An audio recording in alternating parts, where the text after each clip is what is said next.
Hello everyone and welcome back to the Horror Hut. Now, I know a lot of you use these videos to sleep, so before you drift off I thought it would be a nice idea if everyone can leave a comment and let me know where you are listening from in the world. Also like and subscribe if you are enjoying the episodes. Right, let's get comfy and relax and let's begin.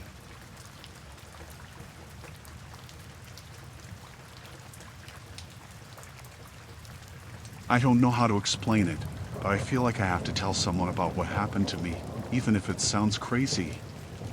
It started just like any other day, really. I was headed home after a long day at work, and I went into the building's parking garage to catch the elevator up to my apartment. The building is pretty standard, nothing fancy, just a decent place to live. It wasn't late, it was about 7 p.m. when I stepped inside. The elevator was empty, which was normal at that time. I pressed the button for my floor, and the doors closed behind me. I was tired, just staring at the numbers as they lit up one by one, thinking about nothing in particular. I don't even know why I noticed him at first. Maybe it was the slight noise of the doors opening again. I heard footsteps behind me, and then I saw him. He stepped in and smiled at me. At first, I didn't think much of it. People do that sometimes, right? Smile at you as they enter an elevator. But there was something off about him. Maybe it was the way he was smiling, too wide and too slow. I couldn't pinpoint it. His eyes weren't really looking at me, more like they were looking through me. I didn't want to be rude, so I gave a small smile back, but I turned my body towards the corner of the elevator, facing the buttons. The elevator doors closed, and it started moving again. I noticed him shifting, standing a little too close, but I didn't think much of it. Sometimes elevators are cramped, especially in older buildings. The lights flickered once, but I assumed it was nothing. Then, the elevator stopped at the next floor. The doors opened again, and a few people were standing there, looking at me for a moment before they walked away, but I could still feel his presence. He didn't leave. The door closed, and the elevator continued going up. Now I could feel it, he was standing too close behind me. I wasn't imagining it. I could sense the space between us getting smaller. His breath was there, just a little too loud for my comfort. At first, I tried to ignore it. I didn't want to overthink things. Maybe it was just a weird vibe. But then the elevator stopped again, and I could feel him moving slightly. He was closer now. I could feel his shoes scuffing against the floor, like he was inching forward, trying to make the space between us smaller and smaller. I moved a little, just a tiny shift to my left, hoping maybe it would make him back off. He didn't. It was like he was following me. The next floor came, and I could see out of the corner of my eye that he was still looking at me, but his smile had faded. There was something in his expression now, something that made the hairs on the back of my neck stand up. It was like he was waiting for something. I didn't know what. I felt my heart start racing. I didn't want to overreact, but I was so uncomfortable. I tried to take up less space, moving to the corner, holding my purse in front of me like some sort of shield. The elevator started moving again, and I could hear his breathing, slow and deliberate, getting louder. It sounded like he was right behind me. I was panicking now. I tried to stay calm. Just a few more floors. Just a few more seconds. Another floor, and the doors opened again. I glanced up, half expecting someone else to get on, maybe someone who would break the tension. But no one came. He didn't move. He just stood there, still too close. I swear I felt him inching closer. I could see him in the reflection of the shiny metal walls, just standing there with that same, unblinking stare. I don't know what he wanted from me, but I could feel that it wasn't good. It was like I was trapped in this small space, with no way out. I reached for the button to stop the elevator, but as my finger touched it, I froze. I felt something. His hand was near my shoulder, not quite touching, but it was there. Too close. I couldn't breathe. I couldn't think. The doors opened again. I don't even remember if it was the next floor or if the elevator had stopped at a random spot. I wasn't thinking about that. All I could think about was getting away, getting out. I couldn't wait any longer. I didn't care what floor it was anymore. I just needed to leave. I pressed the button for the doors to open, and I shoved past him. It wasn't graceful, but I wasn't thinking about anything except getting away. I heard him say something as I pushed past him, but I didn't stop to listen. I didn't care. My heart was pounding in my ears. I rushed out into the hallway. I didn't look back.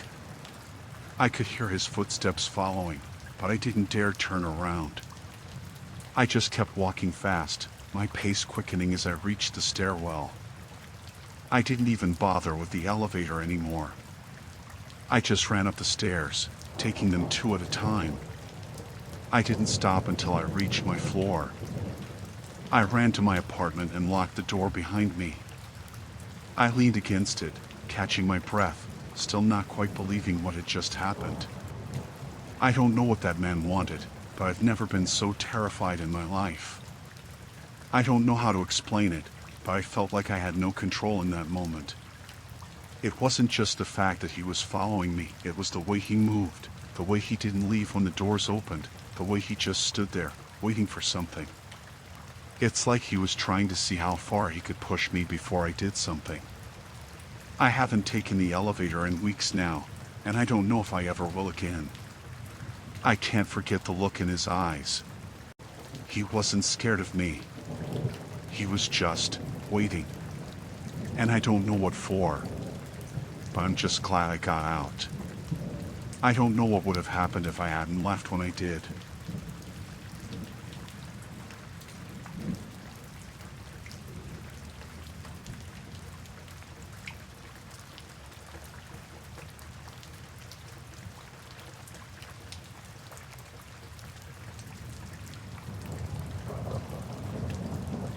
I've been hesitant to share this, not because I don't want to talk about it, but because I still can't make sense of what happened. It feels like something out of a nightmare, but I swear on everything that it was real. If you asked me a few weeks ago, I would have said I'd never fall for one of those stories you hear about online, but after what I went through, I don't know what to think anymore.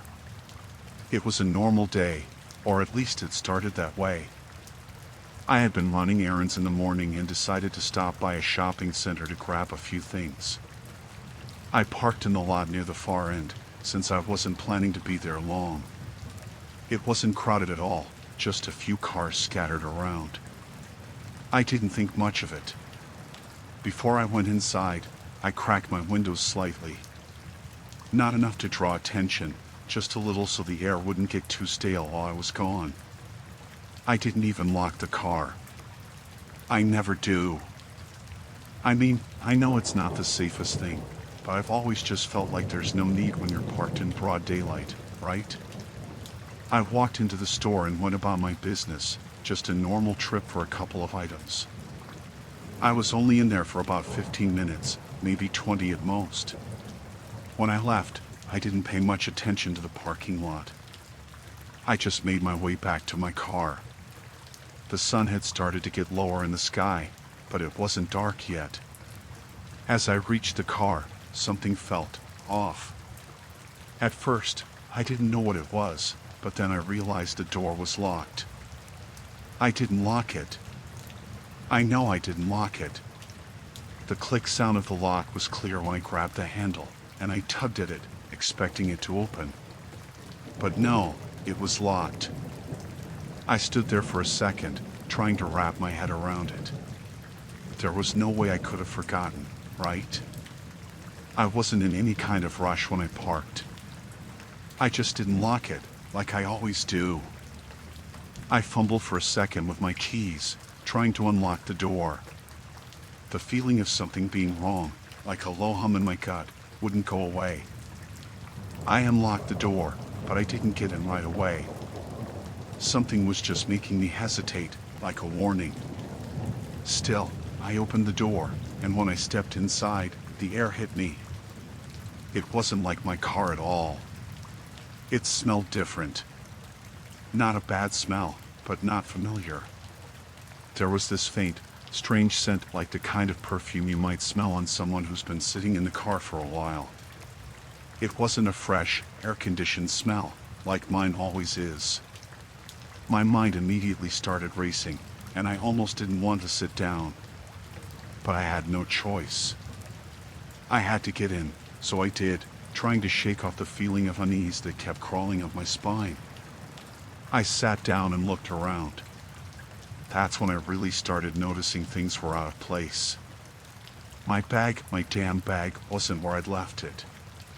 Normally, I keep it on the passenger seat. But now it was on the floor, by the footwell, shoved near the corner. I stared at it for a few moments, wondering if I had moved it when I got in. But no, I hadn't. It had definitely been on the seat before. I looked around the rest of the car, trying to stay calm, but my heart was beating a little faster now. My sunglasses were out of their case and on the dashboard. I always keep them in the glove compartment. The radio was on. I didn't leave it on. The dial wasn't set to the station I had been listening to either. It was tuned to something else, static-filled, like someone had been fiddling with it. The hairs on my arms stood up. I looked down at the passenger seat, and that's when I noticed something else. A single strand of hair. It was blonde, short, and almost too perfect, like it had been placed there on purpose. I don't know why, but that little strand sent this wave of nausea through me. I wasn't alone in the car. Someone had been here, someone who didn't belong. I couldn't breathe. My chest felt tight, like the air had gone thick. I reached for my phone, hand shaking. I don't know what I was expecting. I guess I just needed something familiar to hold on to. But then, my phone buzzed in my hand. A message. I almost dropped it when I saw who it was from. It was a number I didn't recognize. The message was simple. I hope you like the new setting. I stared at the words for a moment, not understanding what they meant. It took me a few seconds to process it, but then it hit me. Someone had been in my car. They'd moved my things, left the scent, and even messed with the radio. They had been sitting there. I don't know how long or why, but I knew they had been there. They knew I was in the car, too. That message was clear enough. I snapped out of my panic for a moment and grabbed my bag from the floor, throwing it onto the seat. I was done. I didn't even care if it was safe. I needed to get out of there. I locked the door again, quickly, and got out of the car. My head was spinning. I was so rattled that I didn't even realize I was holding my breath. I just stood there in the parking lot, frozen, trying to figure out what to do. I looked around, but everything seemed too normal. People were walking around. No one was paying attention to me. I felt so exposed, like the entire world had shifted just a little bit, and I didn't know how to navigate it. My first instinct was to leave. Get the hell out of there. But I couldn't. I felt like I needed to make sure my car wasn't tampered with even more. I wanted to call the police, but what would I say? That someone had left a strand of hair in my car? That they'd changed the radio? It didn't feel real enough to call them. I looked around the parking lot again, but no one seemed to notice me. I could still feel someone's presence, like I was being watched. I don't know why, but I felt like I had to check the back seat before I drove away, like I had to make sure no one was hiding there, just waiting for me to leave. I carefully opened the back door. Empty. Nothing was out of place back there. I checked under the seats and the trunk. It was empty, too. With that, I felt a little less frantic. I still didn't understand who had done this or why, but I couldn't stay there any longer. I got back in the car, locked it, and started driving, not even bothering to go back to my apartment. I drove around aimlessly, not wanting to go home, not wanting to be alone. I kept checking my rearview mirror, looking for anyone following me, but there was nothing. I don't know if it was a prank, or if someone was watching me, or if it was just something worse. But I knew one thing for sure: I wasn't going to let my guard down again. Not for a second.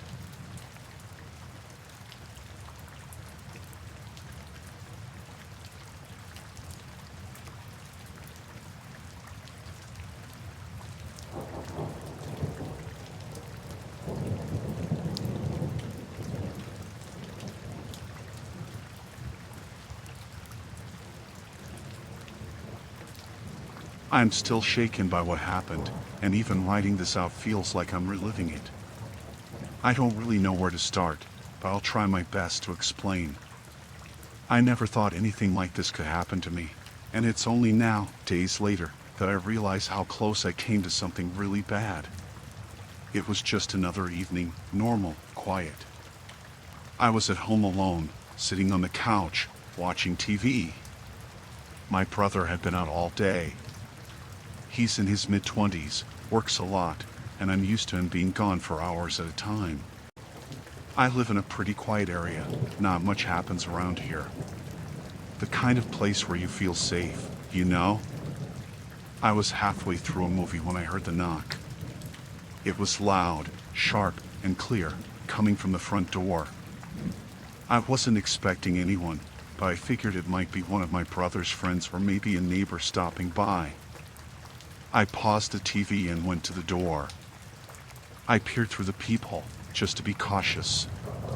There was a man standing there, maybe in his 30s, dressed in a plain shirt and jeans. He looked normal enough, but something about the way he was standing made me feel uneasy. I opened the door a little, just enough to speak to him, keeping the chain lock in place. "Can I help you?" He smiled, and his voice was calm. "Hi, I'm Mark. I'm a friend of your brother's. He and I go way back. We used to hang out a lot. He told me I could stop by any time. He's not home, is he?" I didn't recognize the name, and something about the way he said it made me hesitate. I thought I knew all of my brother's friends. I'd met most of them a few times, but I didn't remember anyone named Mark. I was already second-guessing myself when he spoke again. "Is he home?" I just wanted to stop by and see him for a bit. I gave a small nod, but I didn't open the door any further. "Hold on.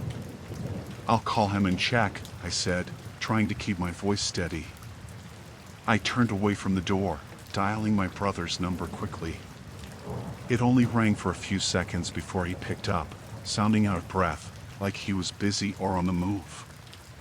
"Hey, it's me. Are you expecting someone? A guy named Mark?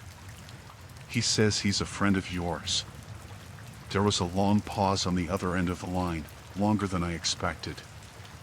I could hear him breathing, but no answer came for a moment. "Mark?" "No. I don't know any Mark. Don't open the door. Lock it and call the police right now." His voice was sharp now, urgent. I froze. The sudden shift in tone threw me off. I could tell from his voice that he wasn't joking. He wasn't playing around. "Are you sure? He says you two are really close." "I'm sure. I don't know anyone by that name. Lock the door. Now." I could hear the fear in his voice now, the kind of fear that was genuine, not the kind people pretend to have when they're telling you to be careful. I turned back toward the door, and I felt my heart pound in my chest. The man, Mark, was still standing there, staring at me through the crack in the door. His smile had faded. Now he was just watching me, still impatient. I didn't know what to do. Should I slam the door? Should I shout for help? My brother's warning was still ringing in my ears, but I couldn't figure out what to do next. I didn't want to make him angry, but I also didn't want to let a stranger inside if something wasn't right. Who are you really? I called out through the door, trying to keep my voice steady. My brother says he doesn't know you. Mark didn't respond right away. He just stood there, his expression changing, becoming harder, colder. He stepped back slightly, as if giving me space, and then he smiled again. But this time it didn't seem friendly at all. It was like he was amused by something, or maybe I was just imagining it. I told you, I'm a friend of your brother's, he repeated. But it didn't sound convincing anymore. It was like he was trying to reassure me, but it felt off, forced. Come on, just open the door, we can talk. I backed away from the door, my phone still pressed to my ear. My brother was still talking, but I wasn't listening to him anymore. My hands were shaking. I could feel the fear creeping up my throat. The hairs on the back of my neck were standing up, and every part of me screamed that I was making a mistake by even talking to this man. Lock the door. Don't answer it. Just call the police. My brother's voice came through the phone again, sharp and clear. I nodded even though he couldn't see me, my brain running through all the possible outcomes. What if this man was dangerous? What if he wasn't just some confused stranger, but someone with bad intentions? I slammed the door shut as fast as I could, and the sound of the latch locking echoed in the hallway. My hands were trembling as I backed away from the door, the phone still pressed to my ear. I could hear my brother telling me to stay calm, but I was far from calm. I was already thinking about what I had to do next. I wasn't sure if I should call the police immediately, but my brother insisted that I should. So I did. I called the police, told them what had happened, and explained that I was worried. I gave them my address, described the man, and the officer on the line said they'd send someone right over. By the time the police arrived, about 10 minutes later, I was sitting on the couch, the door still locked, my phone clutched tightly in my hands. I didn't even know if the man was still out there. I hadn't heard him leave, but I hadn't dared to open the door again. When the police knocked on my door, I opened it just enough for them to see me, and I explained everything. They checked the area, walked around the front of the house, but by then, there was no sign of him. No trace. Nothing. They told me to stay alert and to call them if anything else happened. I didn't sleep that night. I kept the door locked and the lights on, listening for any sound, any movement. I didn't even open the windows. Every little noise made my heart race, and I couldn't shake the feeling that someone was watching me. It's been a few days now, and I'm still not sure what to make of it. I haven't heard from that man again, and I haven't seen anyone hanging around, but I don't feel safe. I can't help but wonder what would have happened if I hadn't called my brother. What if I had just opened the door? Would things have turned out differently? I don't plan on letting anyone near my door again without verifying them first. I'll never make that mistake again.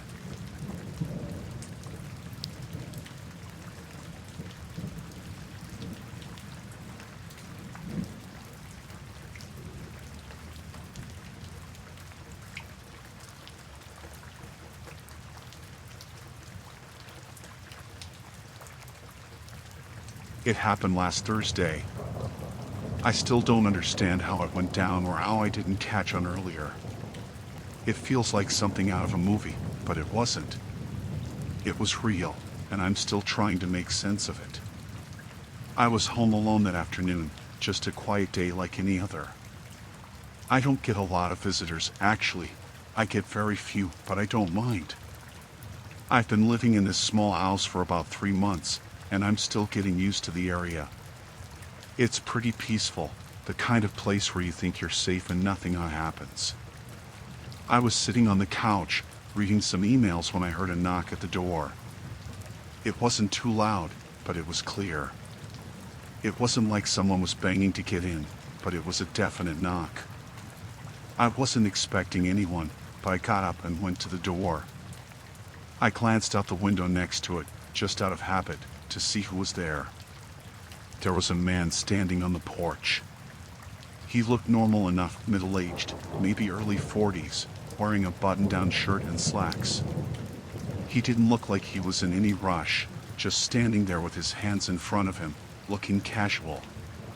His expression seemed friendly, like someone who had lived in the neighborhood for years. That's what threw me off.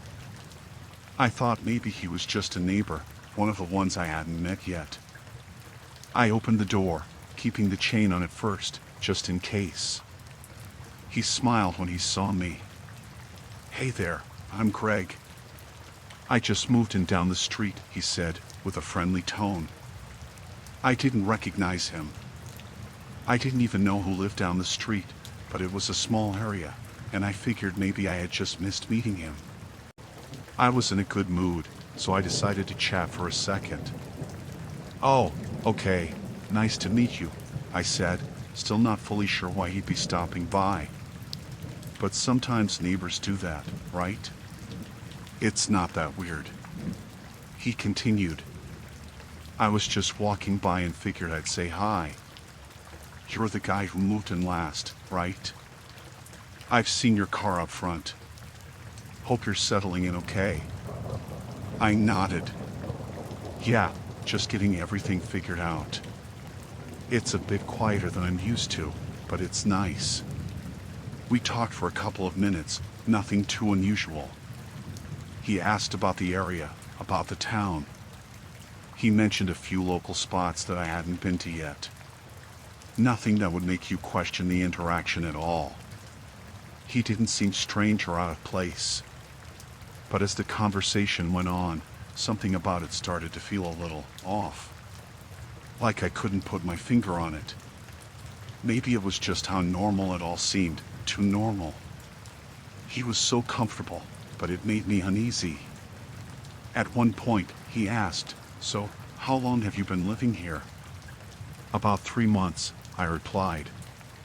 "Just me." "Nice," he said, nodding. "I've been here for about a year now. It's a good neighborhood. Quiet. People are nice." I didn't think anything of it at the time, but now that I think back on it, his answers were too easy. Too rehearsed. Like he knew the answers before I even gave mine. Anyway, after a few minutes, he said, "All right, I'll let you get back to whatever you were doing. Just wanted to introduce myself." "Thanks," I said, still unsure of why he had come by but trying to be polite. He waved and walked down the steps. I watched him walk away, making sure he didn't turn around or do anything weird, but he didn't. He just walked off down the sidewalk and around the corner.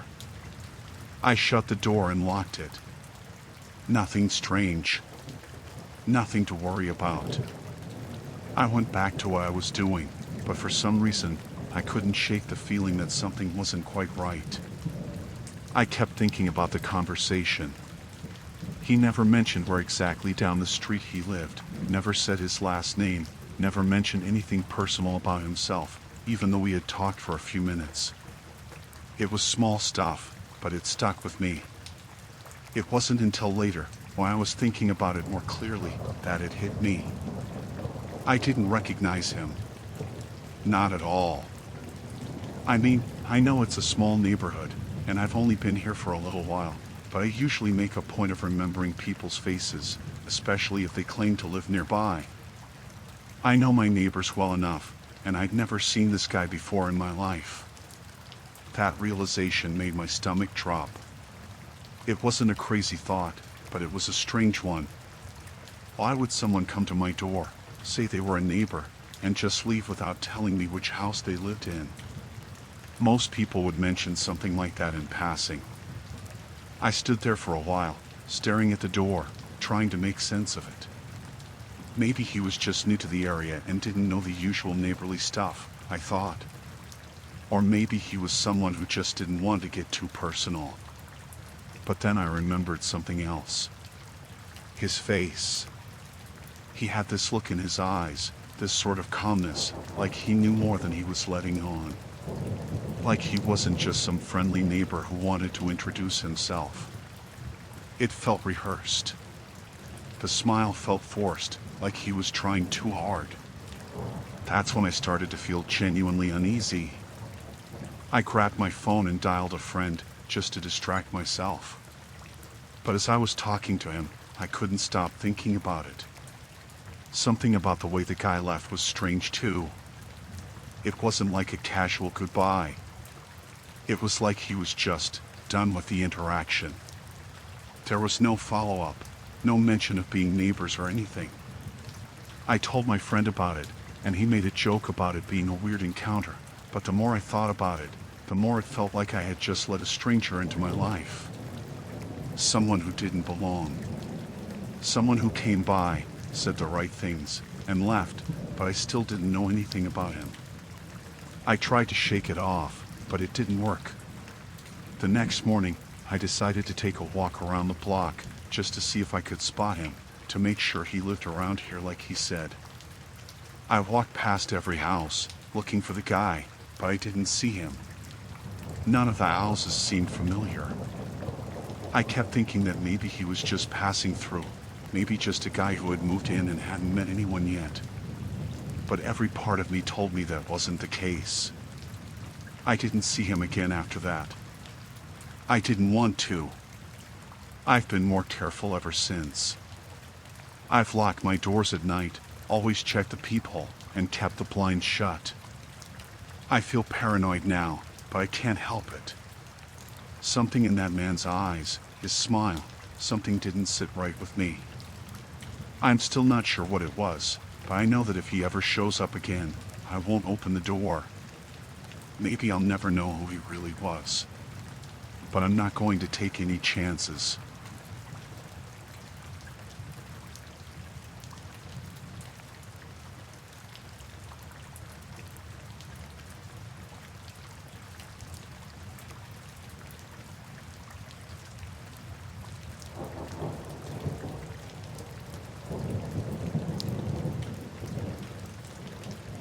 I've been thinking about this for a while now, and I'm not sure if writing it down will make me feel better or worse. But I can't shake the memory of what happened, and I guess I just need to get it off my chest. It all started a couple of weeks ago. I was ordering a new phone case online. Nothing special, nothing fancy. Just something to protect my phone, and it was a pretty standard delivery. I've had packages delivered to my apartment a million times before, so I wasn't expecting anything unusual. I ordered it, paid for it, and figured it would show up in a few days.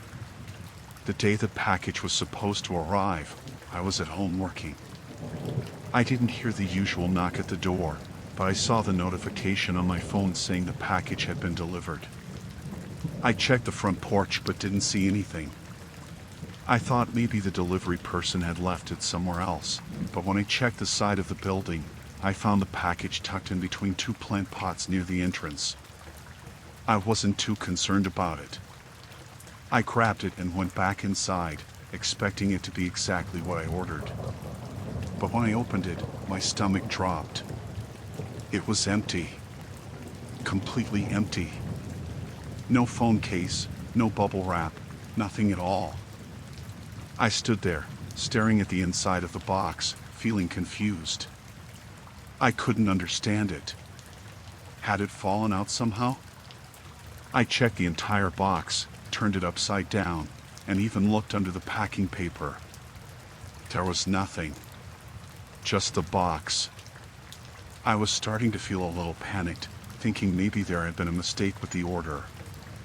Maybe the case was still in the warehouse and just didn't make it into the box. So, I pulled up the delivery note, thinking I'd get in touch with customer service and sort it out. That's when I noticed the note wasn't what I expected. It wasn't the usual printed confirmation of delivery. This one was handwritten, in dark ink that seemed almost too perfect. It wasn't hurried or messy. It was carefully written, but it looked like something someone would write in a hurry, like they were trying to get a message across without it being too obvious. The note said, "I'm watching you." I felt a chill run down my spine. I stared at the words for a long time, not quite sure what to make of it. It didn't make sense. I thought maybe it was some sort of mistake, but it felt so deliberate. Like it wasn't just a weird coincidence. I held the note in my hand for a while, wondering if I was overreacting. Maybe it was some kind of joke. Maybe someone had just gotten the wrong address and thought they were sending it to a different person. But I couldn't shake the feeling that it wasn't a mistake at all. The words felt too deliberate, too specific. I didn't know what to do at first. I thought about calling the delivery company, but I didn't even know how to explain it. My package is empty, and there's a weird note that says, "I'm watching you." That didn't sound like something anyone would take seriously. What if they thought I was overreacting, or worse, that I was imagining things? But I couldn't just ignore it either. I felt this knot in my stomach that only grew worse the more I thought about it. It was like something wasn't right. I decided I would call the company, at least to ask about the empty package, but I also had this nagging feeling that I couldn't shake. Like whoever wrote that note knew something about me. Something they shouldn't. The more I tried to push it out of my mind, the worse it got. I spent the next few hours staring at the note, trying to figure out who would have written it. I hadn't had any weird interactions with anyone recently, and there was no one who would have a reason to leave a note like that for me. But the feeling, the creeping anxiety that grew inside me, kept telling me I needed to be careful. I kept the package, the note, and the empty box in my living room, just sitting there. I wasn't sure if I should just toss it all in the trash, but I didn't feel like I could. It felt wrong. I kept checking my windows, making sure the blinds were drawn, even though I knew there was no reason to think someone was outside. But then, over the next few days, strange things started happening. Nothing huge, but just enough to make me feel uneasy. I would hear noises at night, like someone walking outside my apartment. I checked the peephole, but I never saw anyone. There were moments when I could have sworn I saw shadows moving in my peripheral vision, but when I looked, nothing was there. I tried to chalk it up to nerves, to being paranoid about something that was probably nothing. But every time I heard those sounds, I felt like I was being watched. I tried not to let it get to me. I started locking all my windows, making sure the doors were deadbolt, even though I hadn't done that before. But it didn't stop. One morning, I went to my car, and I noticed something strange. My driver's side door was slightly ajar. I was sure I had locked it the night before. I checked everything, nothing seemed to be missing, but I couldn't shake the feeling that something had been tampered with. I tried to convince myself it was just a coincidence. Maybe I hadn't closed the door all the way. Maybe I had just forgotten. But the more I thought about it, the more I doubted myself. I called the delivery company later that day. I explained everything, the empty box, the note, and the strange things happening around my apartment. They told me they'd look into it, but I could hear the disbelief in their voices. I don't think they took me seriously at all. They promised they'd check the tracking information and get back to me, but I knew I couldn't wait around for that. That night, I stayed awake, keeping all the lights on and my phone close by. I couldn't get comfortable. Every little noise made me jump. I don't know how long I sat there, but eventually, I fell asleep. The next morning, when I went to get the mail, I saw something that made my heart stop. There, on my doorstep, was a small package. It wasn't big, maybe the size of a book. I didn't recognize the delivery company, and there was no return address. But the worst part? It had no label. No shipping information. It was just a small, unmarked box. I hesitated for a moment, wondering if I should even touch it. But I knew I couldn't leave it there, so I picked it up carefully. I carried it inside, my hand shaking. I thought maybe this would be some kind of explanation. Maybe the phone case I had ordered had been sent separately. But when I opened it, it was empty. Nothing inside at all. Just a note. The same handwriting. I'm watching you. I don't know who's doing this or why, but I'm scared. I don't feel safe in my own apartment anymore. I don't know what to do. I'm starting to feel like someone is out there, just watching. Watching everything I do. I don't know how much longer I can stay here. I don't know who to trust, but I'm not staying alone anymore. I'll figure something out, but I don't know who's doing this to me. All I know is that I'm not safe, and I don't think I'll ever feel safe again.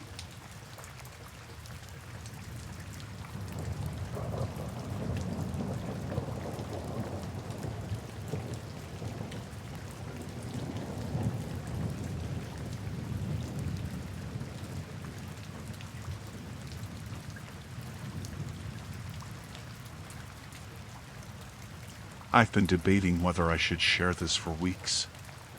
Part of me thinks it'll sound crazy, but the other part knows I have to say something. I still can't wrap my head around what happened, and every time I think about it, my heart starts racing again. I live in a small apartment on the second floor of an older building. I've been here for a year now, and for the most part, it's been quiet and uneventful. I live alone, which I've always been fine with. It's just me, my dog, and the usual day-to-day routine. Or at least, that's how it was until things started to change. It started a few weeks ago. At first, I thought I was just imagining things. I hear strange noises in the middle of the night, scratching, like something was moving across the walls, or tapping, like someone was lightly knocking on the door. At first, it was easy to brush off. Old buildings settle, right? Maybe it was just the pipes or the floorboards. But then it happened more often. Every night. I would wake up to the sound of scratching coming from somewhere near the bedroom door, or the corner of the room. It wasn't loud enough to wake me completely, but it was enough to stir me from sleep. At first, I'd lay there, listening, trying to figure out where it was coming from. The sound didn't make sense. It was like something was trying to get in, or like someone was waiting for the right moment to move. I checked the locks on the door every night, just to be sure. I always made sure the windows were locked too. Nothing was out of the ordinary, everything was secure. But every night, the noises would come back. I didn't tell anyone at first. I didn't want to sound paranoid, but I could feel myself getting more and more uneasy. My dog, Rosie, who usually sleeps in her bed by my side, would start whining too, around the same time each night. I could see her ears perk up and her eyes darting toward the door, like she heard something I couldn't. One night, I finally couldn't take it anymore. I set up my phone, propped it on the dresser, and aimed the camera at the door. I figured if I could catch something on video, it would help me understand what was going on. Maybe it was a raccoon outside the window, or maybe I was just hearing things. But after a few hours of the usual tapping, I checked the footage. That's when I saw it. It wasn't just the sound of tapping. As the camera picked up the light from my bedside lamp, I saw the shadow shift. Someone was standing just outside the frame in the hallway. I froze, watching the footage, trying to make sense of it. The figure didn't move much at first, just standing still, right outside my bedroom door. Then, after a few seconds, it slowly crouched down, disappearing from the frame. I could feel my heart pounding in my chest as I watched. I didn't know what to do. Part of me wanted to call the police, but I couldn't be sure if it was someone just passing by or if it was a real threat. Maybe it was a shadow. Maybe my eyes were playing tricks on me. But then I saw it again. A few seconds later, the same figure came into view. This time, it was moving slowly, like it was creeping toward the bed. I couldn't see the details, but I could tell it wasn't my imagination. Something or someone was in my apartment. I didn't sleep the rest of the night. I kept the camera recording, holding the phone in my hand, staring at the screen. And then, about an hour later, I saw something that made my blood run cold. There was movement under my bed. At first, I thought it was just the shadows, but the more I looked, the more I realized it wasn't. A figure, half hidden, was crouching beneath my bed, barely visible in the dark. I don't even know how long I sat there, staring at the screen, frozen. I felt like I was going to throw up.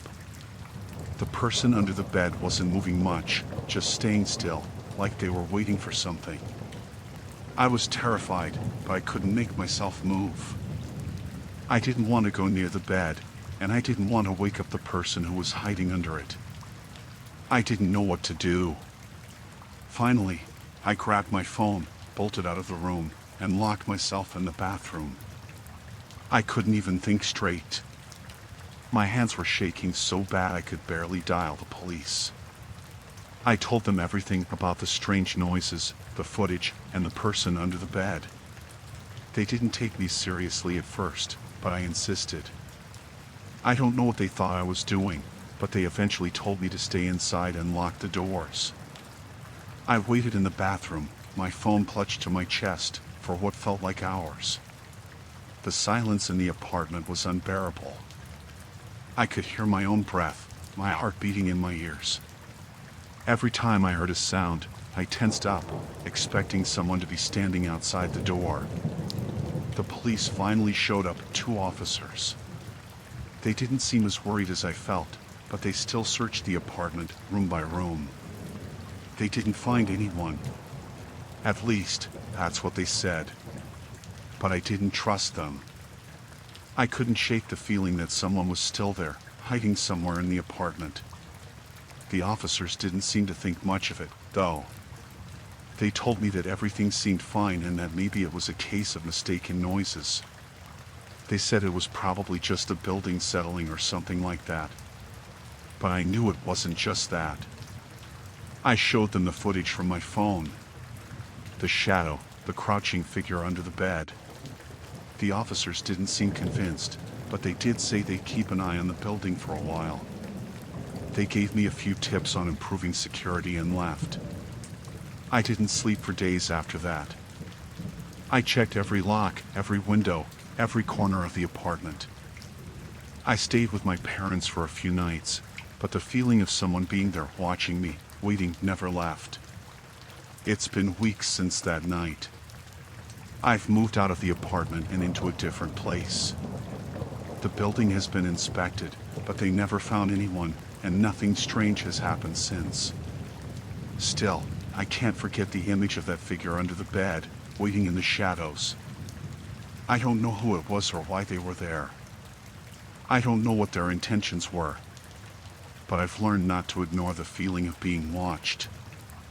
I don't know if I'll ever feel safe again, but I'm trying to move on. I just can't help but wonder how long that person was there before I noticed. How long were they watching me, listening to me, waiting for the right moment? I'll never know for sure, but I'll never forget.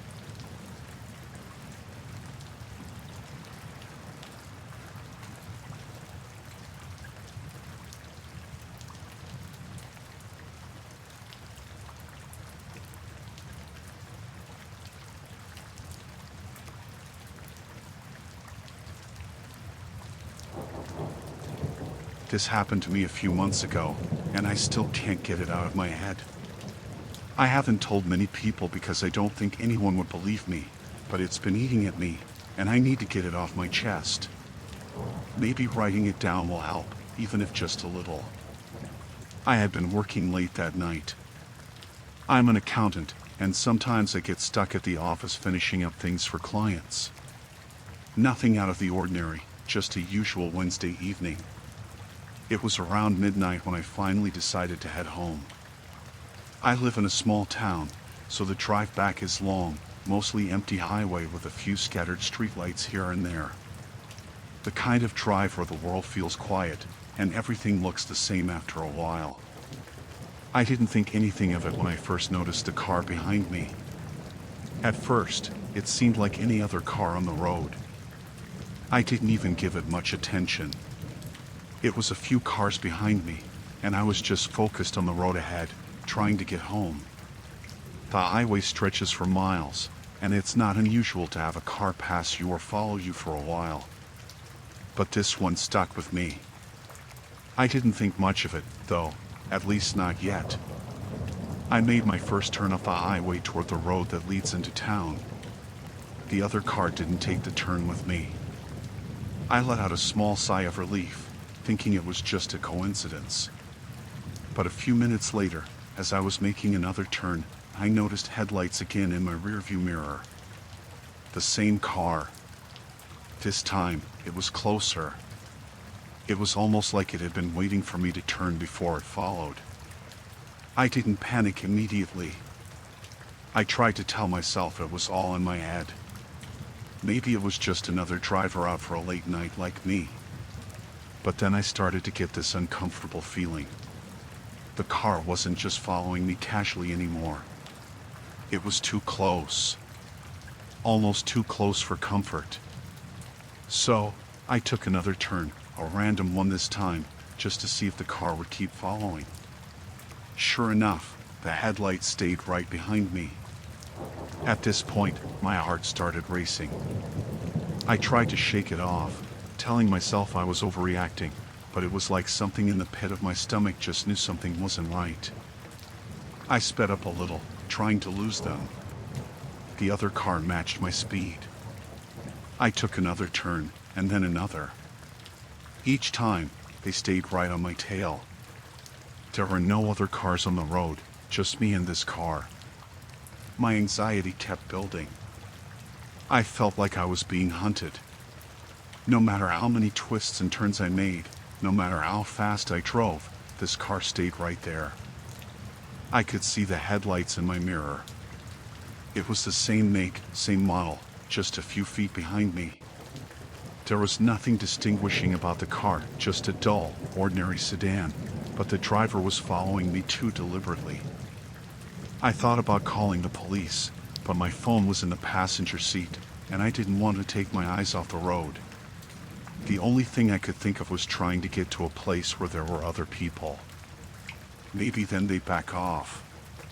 Finally, after what felt like forever, I saw the lights of a gas station up ahead.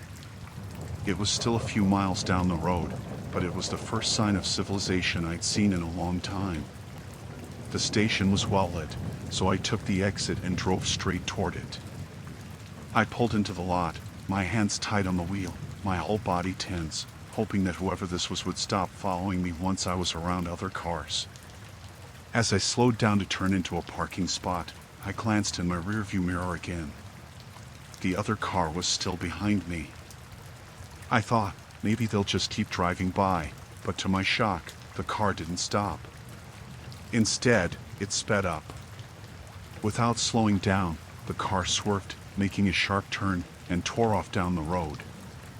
I couldn't believe it. They didn't even stop at the gas station. It was like they were in a hurry to get away. I sat there for a few moments, just staring at the space where the car had been. I don't know why they left so suddenly, but the relief I felt was overwhelming. My heart was pounding in my chest, and my hands were still shaking as I finally took a deep breath. I walked into the gas station to get some air, trying to calm down. The cashier gave me a confused look when I walked in, but I didn't really feel like explaining myself. I grabbed a bottle of water, paid for it, and left as quickly as I could. I got back in my car, locked the doors, and started the engine, still feeling uneasy. I kept glancing around as I drove home, just to make sure no one was following me. When I finally made it home, I locked all the doors, turned on every light, and sat in the living room for a while, trying to process what had just happened. I kept wondering who that person was and why they followed me for so long. Were they just a coincidence? Or was there something else going on? I didn't tell anyone about it at first because I didn't want to sound crazy. What if I was just being paranoid? But after a few weeks, I couldn't shake the feeling that I was being watched. It still doesn't make sense. I don't know who that person was or why they followed me all that way, but I've never had a night drive like that since. Every time I get on the road now, I'm more aware of the cars around me. I know it was probably nothing, just some random person driving late at night, maybe on their own errand, but I can't get rid of the feeling that something was off. I still drive that same stretch of road, but every time I pass that gas station, my heart races a little. I think about what might have happened if I hadn't gotten there in time, or if that car had followed me off the highway. Maybe it was nothing. Maybe it was all in my head. But I don't think I'll ever feel completely safe driving alone at night again.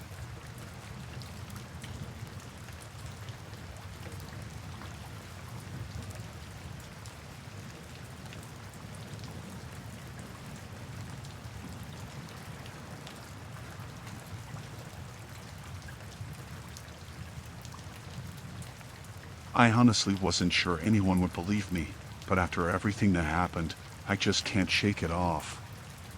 I don't know if I'm still in shock or if it's just that I'm still so disturbed by what I found, but I feel like I need to share it. Maybe someone out there will understand or even have had something similar happen to them. It started a few months ago. I had to travel for work, just a business trip for a conference. I don't travel much for work, so I was looking forward to the change of scenery, even though I was mostly going to be stuck in meetings. I was put up in a decent hotel in a city I'd never been to before, a few miles away from the conference venue.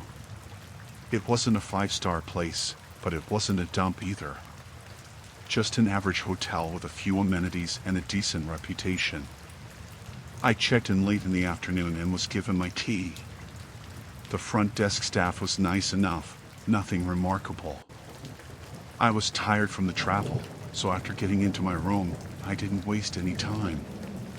I tossed my bags on the bed, took a quick look around, and decided to take a shower to relax before heading out to dinner. I always check the bathroom first when I'm staying in a hotel. It's just a habit. I don't know why. Maybe it's because of all the stories you hear about hotels. I like to know there's nothing weird going on. I went into the bathroom and flicked on the light, pulling the shower curtain back to make sure there was no mold or grime or anything that would gross me out. That's when I saw it. At first, I didn't know what I was looking at. It was small, maybe the size of a pencil eraser, and it was hidden behind one of the shower tiles near the edge of the wall. It was dark, almost blending in with the crowd, but I could make out a tiny lens. A camera lens. I froze. My heart skipped a beat. It felt like time stopped for a second. I stepped closer, trying to process what I was seeing. The camera was positioned in such a way that if someone were standing in the shower, they'd be in perfect view of it. I can't even describe the feeling that hit me. It wasn't anger at first, it was more like a sick realization. I didn't touch it immediately. I just stood there, staring at it, wondering if I was seeing things. But I wasn't. It was definitely a camera. The lens was tiny, probably the kind you'd see in hidden spy cameras or whatever, but it was real. I could tell it wasn't just something I was imagining. I don't even know how long I stood there looking at it. I started to feel really panicked, like someone had been watching me without me knowing. I couldn't stop thinking about all the things I'd done since I checked in, how many times I'd been in the shower already, how long I'd been using that bathroom without even thinking about it. The thought made my stomach churn. I didn't know what to do. My first instinct was to call the front desk. But then I thought, what if I'm wrong? What if I'm just overreacting? What if it's not a camera? But deep down, I knew it was. There was no other explanation for it. I ended up calling the front desk. I don't know why, but I tried to stay calm when I told the receptionist that I'd found something in the bathroom. I told them about the camera and asked if they could send someone to check it out. I didn't know what else to say, really. I was shaking, but I kept my voice steady. The receptionist sounded a little confused at first, but she assured me that someone would be right up. About 20 minutes later, there was a knock on the door. I didn't even have the courage to answer it right away. I just stood there, pacing the room, trying to figure out what the hell to do next. Finally, I opened the door. It was a maintenance guy, probably in his mid-30s, with a tool belt and a clipboard. He looked normal enough. I showed him into the bathroom and pointed to the camera behind the tile. He didn't seem shocked or alarmed at all. He just nodded like it was no big deal. He said, "Oh, yeah. I'm sure that's just a maintenance issue. Sometimes the cameras get installed for, maintenance monitoring." I didn't believe him. I stared at him, thinking he had to be lying. It didn't make any sense. How could this be a maintenance issue? What kind of maintenance required a hidden camera in the bathroom? I told him again that it was a camera, and it shouldn't be there. He just shrugged and said he'd take care of it. He took out a small tool and tried to pry the tile off the wall, like it was just some routine fix. I couldn't even look at him while he worked. It felt wrong. I kept wondering if I was going to find out he was the one behind it all. After a few minutes, he pulled the tile off the wall and looked at the camera. He made a quick sound, like a ah of recognition. Then he pulled it out. I watched him do it, but I couldn't bring myself to say anything else. He gave me a look, like everything was normal. See? Nothing to worry about.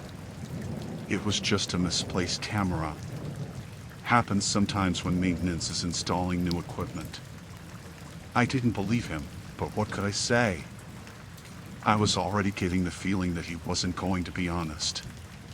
Maybe it was just a lie to cover something up, or maybe he was part of it. I felt completely out of control, but I didn't know what to do. I couldn't just accuse him of anything without evidence. I felt sick to my stomach, and I just wanted to leave, but I didn't know how. He put the camera in his pocket and gave me a smile. "All fixed. Is there anything else I can help you with?" I didn't know what to say.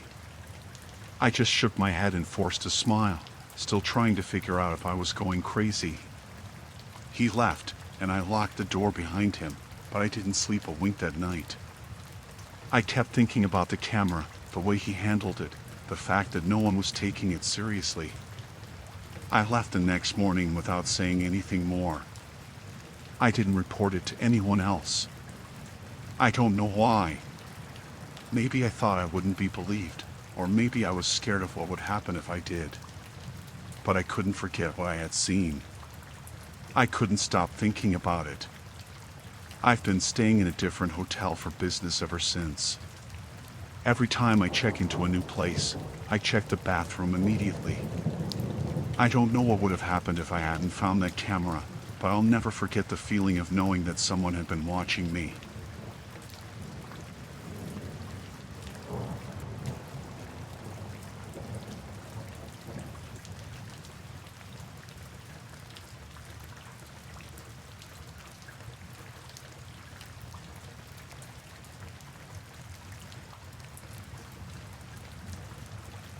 I don't know what to make of what happened to me.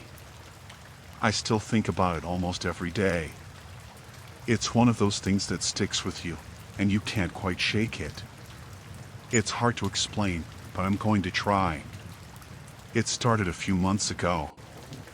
I live in a small apartment building. It's an older place, but it's quiet and relatively well kept. My neighbors are mostly older folks or people who keep to themselves, and I've never had any issues. Or at least, I hadn't until recently. At first, I didn't think anything was wrong. But it started with the noises from the apartment above mine. At first, it was just the usual sounds you might expect, footsteps, some creaking floorboards. But then it started getting weirder. I'd wake up in the middle of the night to the sound of footsteps.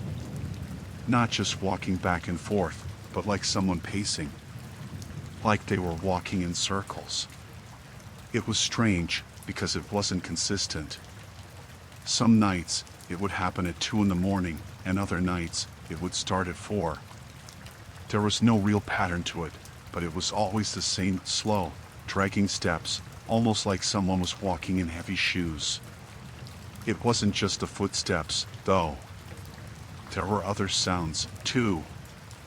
Sometimes, I'd hear what sounded like furniture scraping across the floor, or the sound of something being knocked over.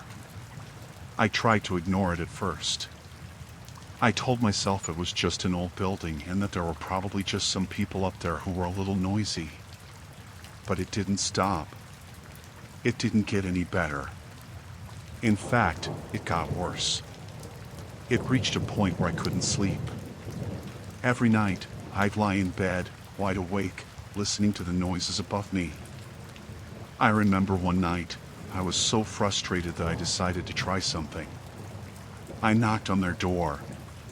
It was a Saturday afternoon, and I figured if someone was home, I could finally talk to them and tell them to keep the noise down. I had never seen the people who lived there, so I didn't know what to expect, but I figured it would be fine. I went up the stairs to their apartment and stood in front of the door.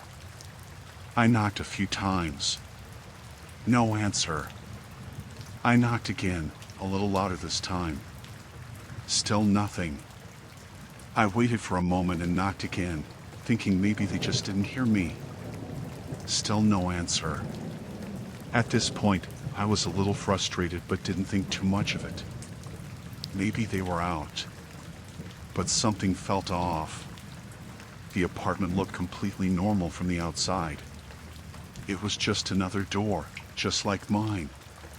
There was no indication that anyone was home, but that wasn't really what bothered me. What bothered me was the way I felt standing there, like something wasn't right.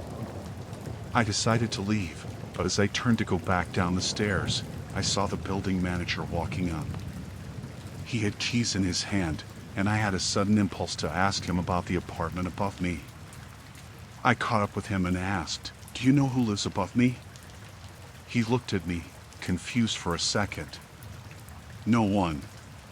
That apartment has been empty for months." I froze. "What do you mean, empty?"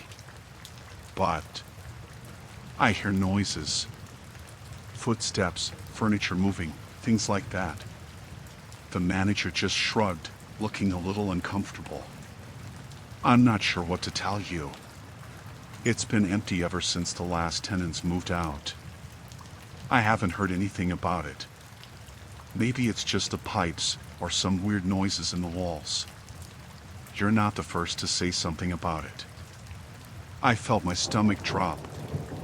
The apartment above mine had been empty for months, yet I had been hearing noises coming from it for weeks. That didn't make any sense. I felt dizzy, like the ground beneath me had shifted, and I didn't know what to think anymore. It wasn't the pipes. It wasn't the walls.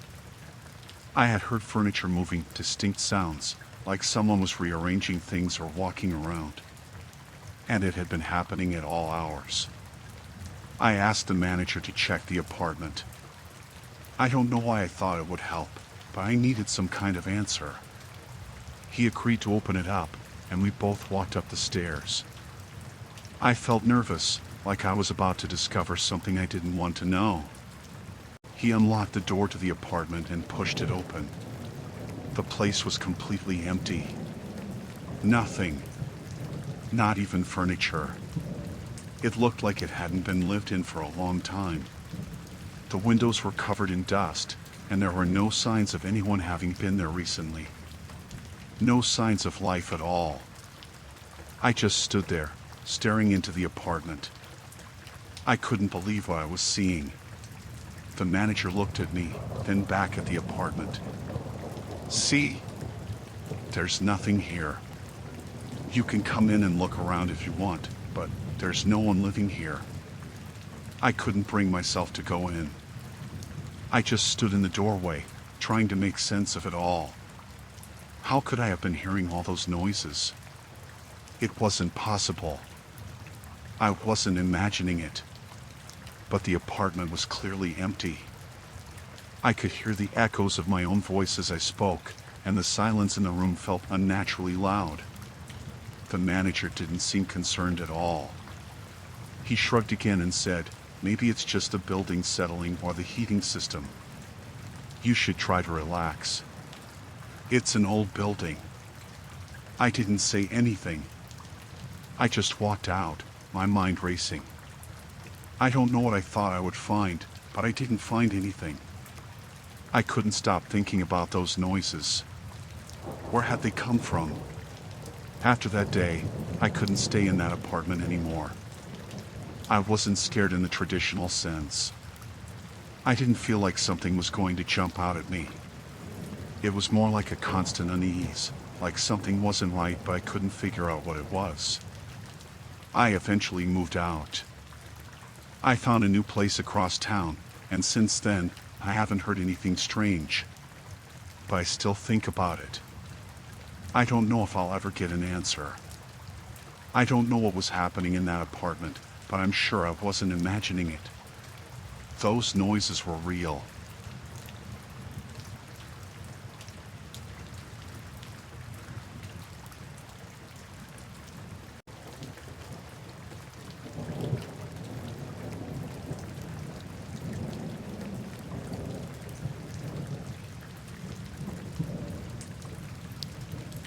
It happened a few weeks ago, but I still can't shake it. I've told a few people about it, but they think I'm just paranoid or imagining things. But I know what I saw. I know what happened. And I'm not going to forget it. I came home from work late that night. It was around 11:30 p.m., and I had just finished a long shift at the office. I was tired, but I was looking forward to getting home, eating something, and maybe catching a few hours of sleep before doing it all over again. I live alone in a small apartment on the third floor of a building on a quiet street. It's not the best place, but it's affordable, and it's always been safe. At least, that's what I thought. When I got inside and locked the door behind me, I didn't think anything was unusual. I took off my shoes, hung up my coat, and started making myself a sandwich. I hadn't even turned on the TV yet when I noticed something. The blinds on the window in my living room were open a little wider than I usually leave them. I didn't think much of it at first. Maybe I had just forgotten to close them all the way earlier. But as I walked past the window, I stopped. There was something outside. I looked out, and I saw a figure standing outside my window, just standing there. It wasn't moving, and it wasn't like the shadows I was used to seeing at night. This was different. I could see the silhouette of someone, just a figure, standing still, staring into my apartment. My heart skipped a beat. It was almost like time stopped for a second. I couldn't look away, but I also couldn't move. The person was right there, staring directly at me, even though I wasn't sure if they could actually see me through the blinds. I couldn't make out any details, the figure was too dark against the night, but I knew it was human, standing there in the darkness. My first instinct was to get away from the window. I quickly stepped back and pulled the blinds down, my heart pounding in my chest. I told myself it was nothing, that it had to be nothing. Maybe it was just a trick of the light, maybe someone walking by who happened to stop for a moment. But when I opened the blinds again, the figure was gone. I opened the window, fully expecting to see someone standing there, but there was nothing. No one. The street was empty, the building across the way was quiet, and the alley behind my apartment was dark. I felt a little relieved, but also more uneasy than before. I couldn't shake the feeling that someone had been there, staring into my apartment. Maybe they had been watching me for longer than I realized. The idea of someone standing outside, just watching, made my skin crawl. I checked the locks on the window and the door, making sure they were secure. I double-checked them, even though I knew I had locked everything when I came in. But something in my gut told me to be sure. My hands were shaking as I checked each lock, and it felt like I was holding my breath the entire time. I was still on edge, my mind racing, so I decided to call the police. I wasn't sure if anything had really happened, but I couldn't ignore the feeling that something was off. I had to report it, just in case. I called the non-emergency line and explained what happened, but they said there was nothing they could do unless there was an actual threat or break-in. I didn't want to waste their time, but the officer told me to keep my doors and windows locked and to call if I felt unsafe. I wasn't sure what I was expecting from them, but I didn't feel any better after the call. I still couldn't shake the feeling that someone had been out there, watching me. I stayed up for a while, just pacing around my apartment, making sure every door and window was locked. I felt like I was waiting for something to happen. I didn't want to fall asleep, because every time I closed my eyes, I imagined that figure standing there again, staring in through the window. I kept thinking that I must have just missed them, that they were still out there. Maybe they were watching me right now. Eventually, I couldn't keep my eyes open any longer, so I went to bed. But I didn't sleep. I couldn't. Every noise made me jump, and I kept hearing things outside, footsteps, the rustling of leaves, the sound of something tapping on my window. I kept my phone next to me, ready to call the police again if I heard anything that sounded wrong. But nothing happened. The night passed, and the next morning, I felt drained. I tried to tell myself it was just my imagination. Maybe it was a prank. Maybe I had just been too tired and let my mind play tricks on me. But deep down, I knew what I saw. I knew that figure had been real. The rest of the day went by without incident. I kept a closer eye on my windows and doors, but nothing out of the ordinary happened. The whole thing just seemed like a bad dream. But then, as I was heading out that evening to grab some groceries, I noticed something. The blinds on the window in my living room were open again. Just a little, but enough for me to see. I stood there, staring at the window for a moment, feeling my blood run cold. I didn't open them. I hadn't touched them. I was sure of it. I walked over to the window slowly and pulled the blinds all the way down. I locked the window again, feeling a sickening sense of déjà vu. I didn't know what to think anymore, but I was done ignoring the feeling that someone was watching me. When I got back from the store, I didn't even want to go inside. My stomach was in knots, but I had no choice. I unlocked the door, went in, and locked it behind me. I checked the windows and doors again, but I couldn't shake the feeling that someone was still out there, watching me. For the rest of the night, I stayed as close to the phone as possible. I didn't leave the apartment again. I told myself I was being paranoid, but I wasn't so sure anymore. Nothing else happened, but I haven't felt the same since.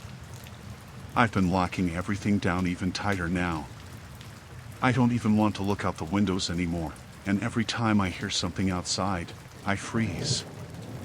I don't know who or what was outside that night, but I don't want to find out. I haven't seen anything like that since. But every night, I check the locks again. I don't know what I would do if I saw that figure again.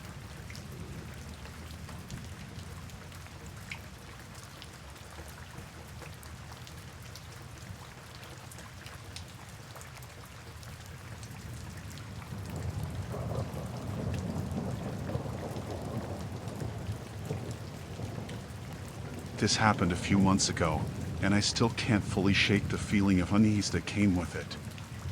I don't know if I'm just being paranoid, but the more I think about it, the more it feels like I barely escaped something I can't explain. It started on a Tuesday morning.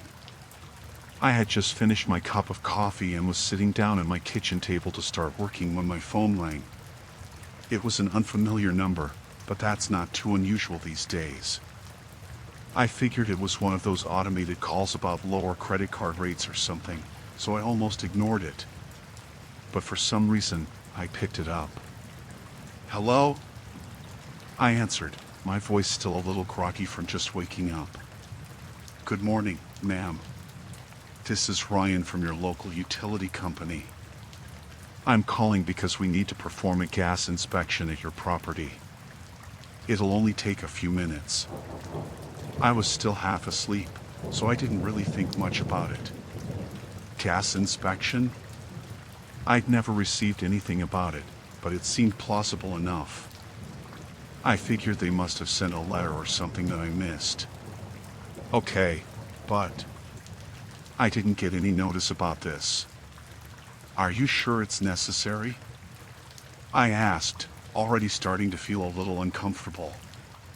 I've lived in this apartment for a couple of years now, and nothing like this had ever happened.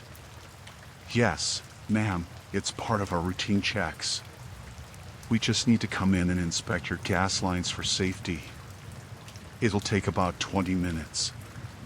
Is now a good time?" I hesitated. Something about the call didn't sit right.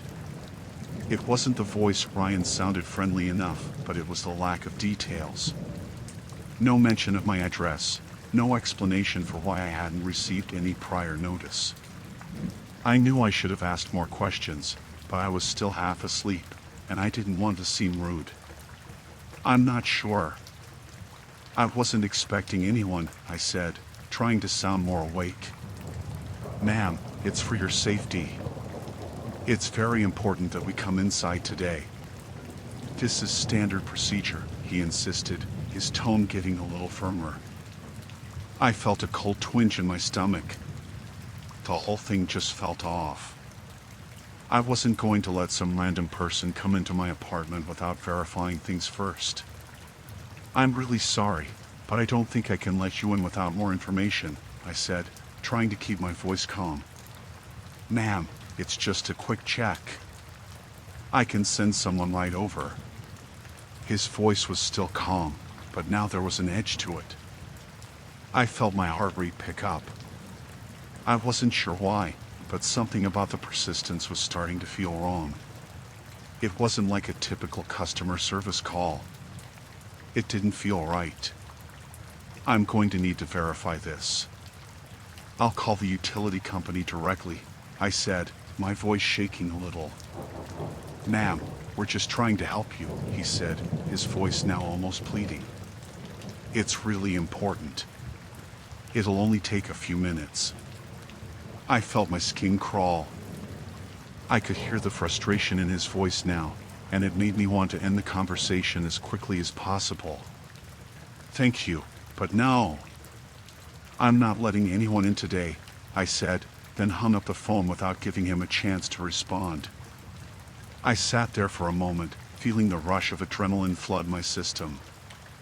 I tried to shake it off, but the feeling of unease wouldn't leave. It was like something didn't add up. They hadn't even asked for my name or my address. They never told me what company they were with, and I certainly hadn't heard anything about a gas inspection. Why didn't they have my information? I stood up and started pacing around my apartment, trying to make sense of it all. That's when it hit me. If they were really from the utility company, they should have known my address right away. I had paid my utility bill just a couple of weeks ago, and there was no mention of any sort of inspection in the bill. I should have caught that sooner.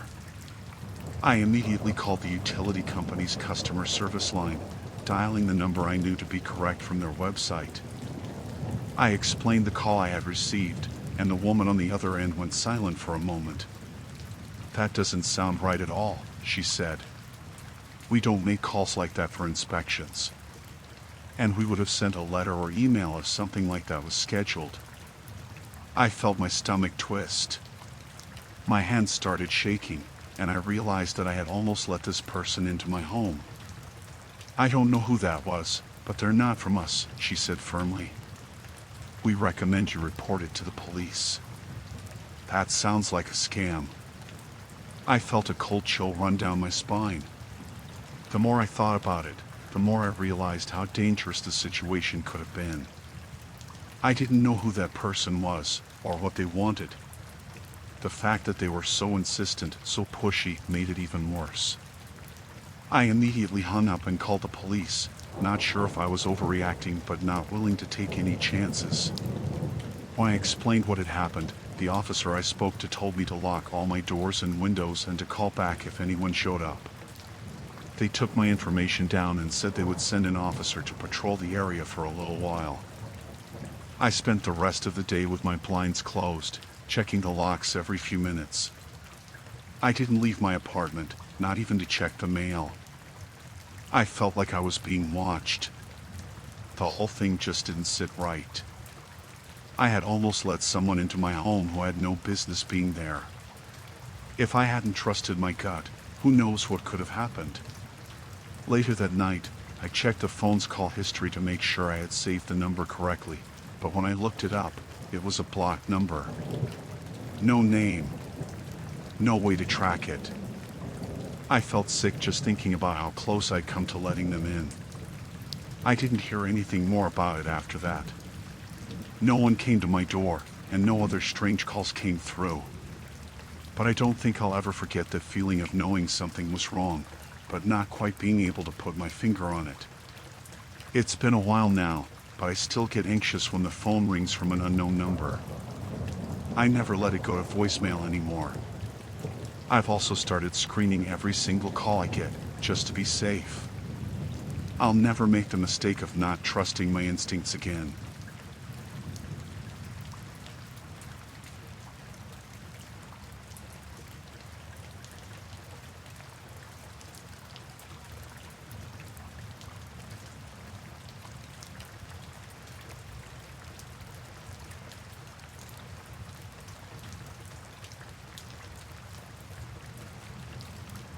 I've been living in my apartment for a few months now, and I still can't shake the feeling that something's wrong. The apartment itself is fine, small, but cozy, and it's in a decent neighborhood. I moved in with the idea that it would be a fresh start. I was excited to have my own space, away from the noise and chaos of my old place. But things started getting weird right from the beginning. It all started with my neighbor across the hall. At first, I didn't think much of it. It was just the usual thing of passing each other in the hallway or bumping into each other by the mailboxes. She was a woman, probably in her early 40s, with long dark hair and glasses. She never really said much when we crossed paths, but she always looked at me. Not a normal glance or a quick hello kind of look, but this, staring. At first, I thought it was just me being paranoid. Maybe she was just shy, or maybe she was just a quiet person who didn't know how to talk to people. I mean, I could be a little reserved myself sometimes. But then it kept happening. Whenever I passed by her apartment, even if she wasn't out in the hallway, I'd notice her watching me through the peephole or the small gap in her door. I don't know how to explain it, but I could feel her eyes on me. Like she was always there, always watching. One evening, after a few weeks of this, I decided to confront her. I was tired of feeling like I was losing my mind, so I knocked on her door. It wasn't an angry knock or anything, just a polite one. I wanted to ask if something was wrong, maybe even to see if I was just imagining things. She answered the door almost immediately. I was a little surprised at how fast she opened it. When she did, she had this kind of neutral expression on her face, nothing remarkable about it, but there was something about the way she looked at me. I don't know what it was. Her eyes were wide, almost too wide, like she was overcompensating for something. "Hi," I said, trying to sound casual. "I just wanted to talk for a second. I've been noticing you kind of watching me from your door sometimes. I didn't know if it was on purpose, or if I'm imagining things." I just wanted to check if everything's okay. She blinked, her face went blank for a second, and then she smiled. But it was an odd smile, like it didn't quite reach her eyes.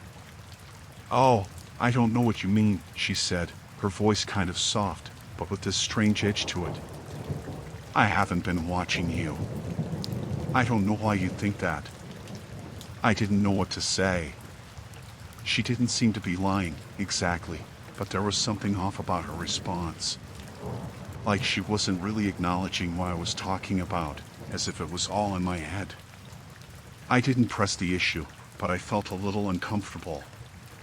The conversation didn't last long. She wasn't rude or anything, but it was clear she didn't want to talk about it.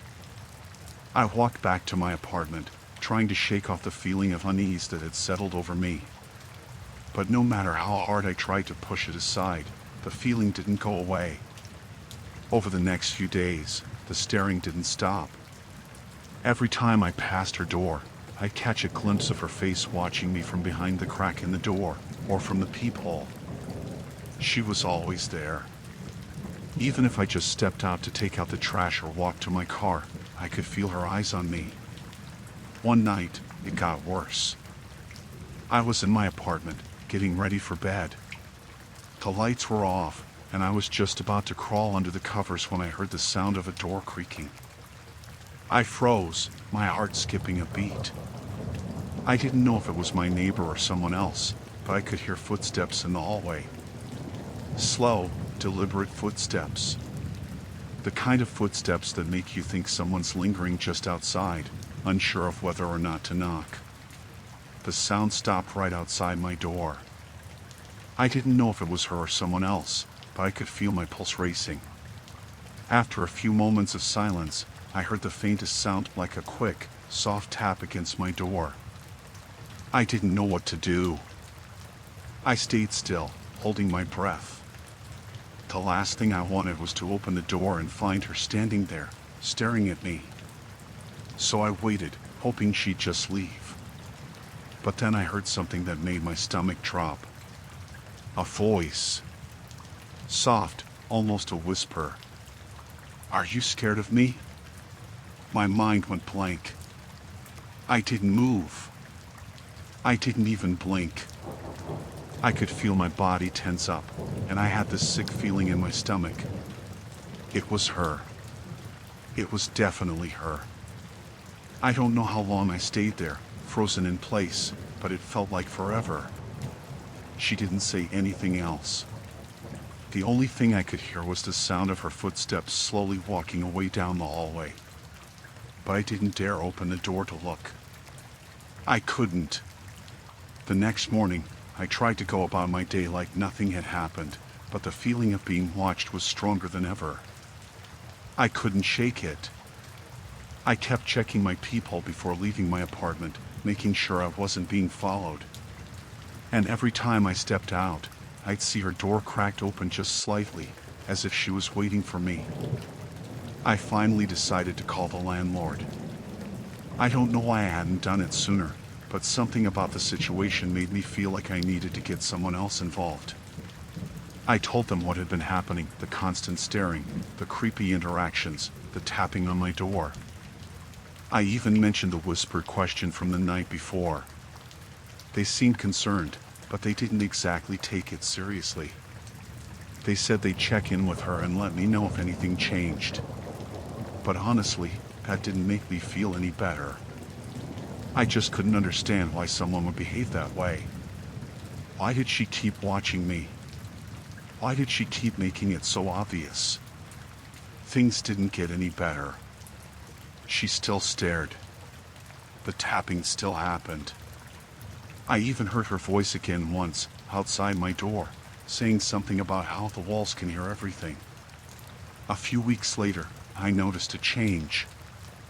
I wasn't seeing her as often, but I still felt like she was around. I don't know if she got tired of watching or if she just decided to stop, but that feeling of being watched never really went away. Eventually, I moved out. I couldn't handle it anymore. It wasn't the apartment or the building, it was her. I don't know if she was just weird or if something darker was going on, but I couldn't stay there any longer. I still don't know what she wanted, but I do know one thing. I'll never feel safe in a place where I'm not really welcome. I just hope wherever she is now, she's not watching me again.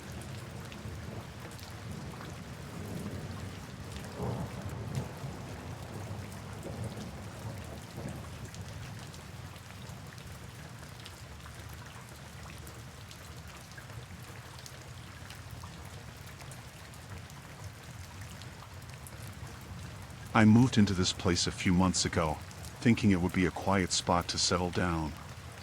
It's a little older than I would have liked, but it's affordable, and I was getting tired of renting rooms with roommates. It had everything I needed: a decent bedroom, a kitchen with enough counter space, and an attic that I honestly didn't think much of when I first looked at it. At first, everything was fine. It was a simple setup, and for the first few weeks, I didn't notice anything strange at all. Then the noises started. I was in bed one night, trying to fall asleep after a long day at work, when I heard it. At first, it was just a faint sound, almost like something tapping against the walls. But then it got louder. It wasn't just tapping, it was scratching. Scratching on the ceiling, like something was clawing at the floorboards in the attic.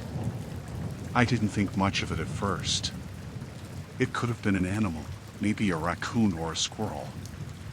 The building was old, and animals sometimes find their way into attics, right? That's what I convinced myself anyway.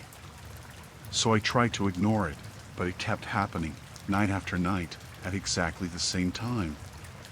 Sometimes it was just the scratching.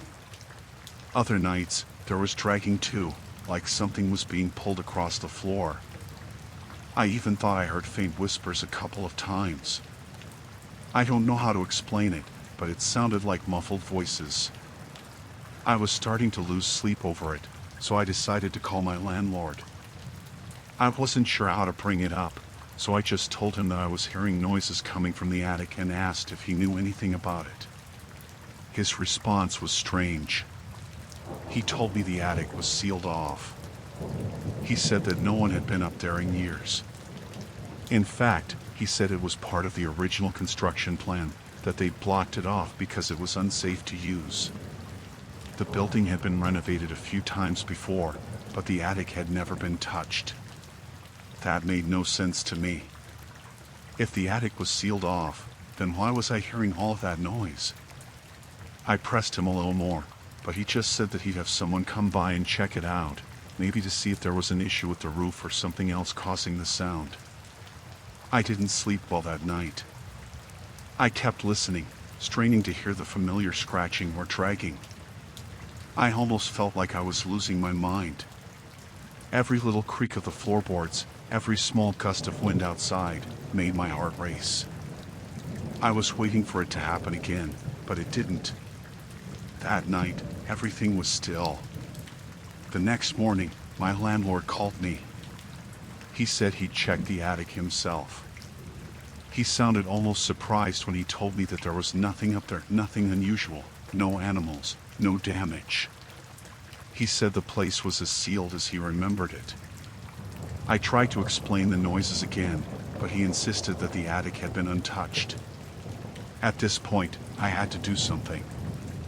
I wasn't going to sit around while this weird situation kept going on, especially if my landlord was so dismissive. The next night, I decided to stay up. I set my phone to record the sounds so I could prove to him that I wasn't imagining it. I figured if I had evidence, he'd take me seriously. Sure enough, the noises came back. The scratching, the dragging, those faint whispers, just like clockwork. I kept my phone out, recording the sounds while I sat on my bed, wide awake.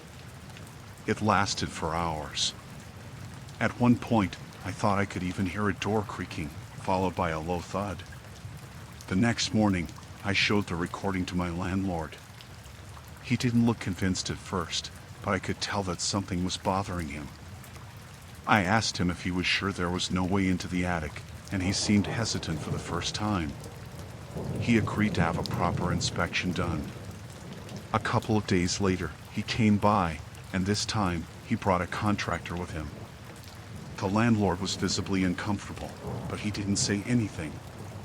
The contractor went straight to the attic, checked around, and then came back down, looking confused.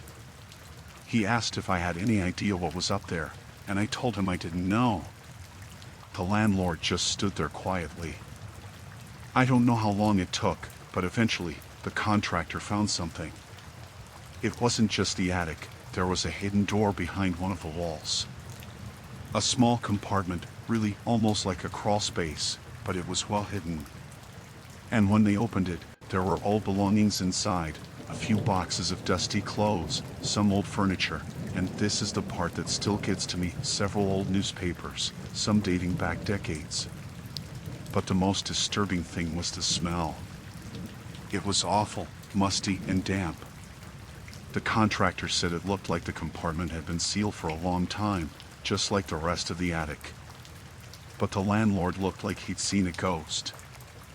I don't think he knew what to say. I asked him what this meant. He said they'd have to call someone to deal with it, but I could see in his eyes that he wasn't telling me everything. He promised me they'd take care of it, but I knew it wasn't that simple. Later that night, the noises stopped. For the first time in weeks, the attic was silent. I don't know what happened up there, but I don't think I ever want to know. I'm still here, still in the same apartment, but things haven't felt the same. Every time I hear a creak in the floorboards, I wonder what was in that hidden compartment. The landlord never really explained what he found up there, but I have a feeling it's something he'd rather keep quiet. I haven't heard anything since that night, but I still can't shake the feeling that something's wrong. Every time I hear a noise, even something small, I hold my breath, waiting for the sound of scratching or dragging. And sometimes, when I lie in bed at night, I swear I can hear faint whispers again.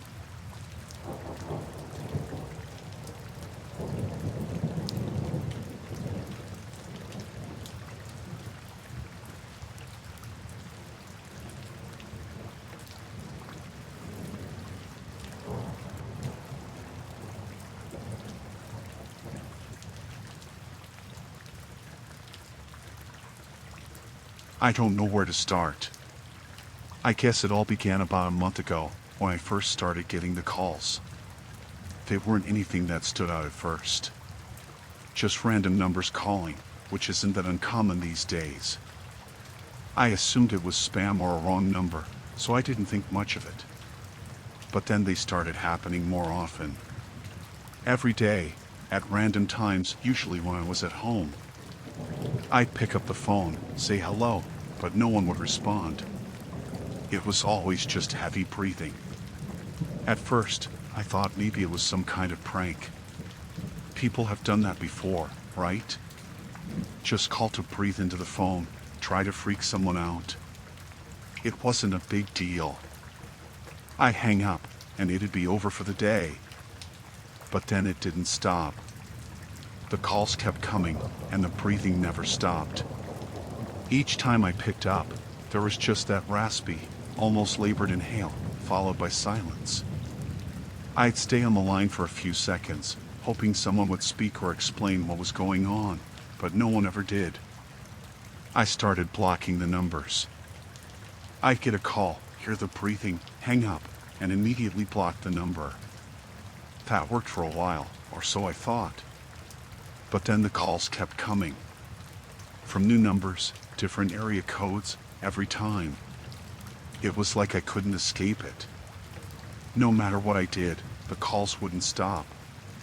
At first, I didn't think it was anything serious. I just figured I was being harassed by someone with too much time on their hands. I tried to brush it off. But then things started to get weird. The calls became more frequent. I'd be in the middle of doing something, cooking, watching TV, even just sitting at my desk, and the phone would ring. And I'd know exactly what it was before I even looked at the screen. The breathing had a rhythm to it. It wasn't just random. It felt like someone was standing there, just waiting for me to pick up. One day, I was sitting at my kitchen table and the phone rang again. I looked at the screen and saw it was another unknown number. I didn't answer right away. I wanted to ignore it, but I couldn't. It was like I had to pick up, like if I didn't, I'd be somehow giving in to whatever this was. So I answered. Hello? The breathing was there again, but this time it was different. It was louder. Heavier. I don't know why, but I felt like I couldn't breathe either. My chest tightened. My skin went cold. I didn't say anything.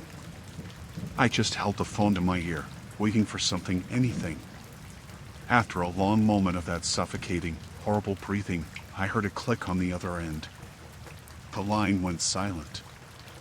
I waited a moment, unsure if I should hang up. But before I could even think, my phone rang again. Same number. This time, I didn't pick up. I turned the ringer off. It felt like I couldn't trust anything anymore. It was the same with texts. I'd get messages from the same unknown number, just a bunch of random characters, nonsensical things that didn't mean anything. A few days later, I went out to run some errands. It was the middle of the afternoon, and I felt like I could get some peace, maybe get away from the weirdness that had been building up. When I came home, my door was unlocked.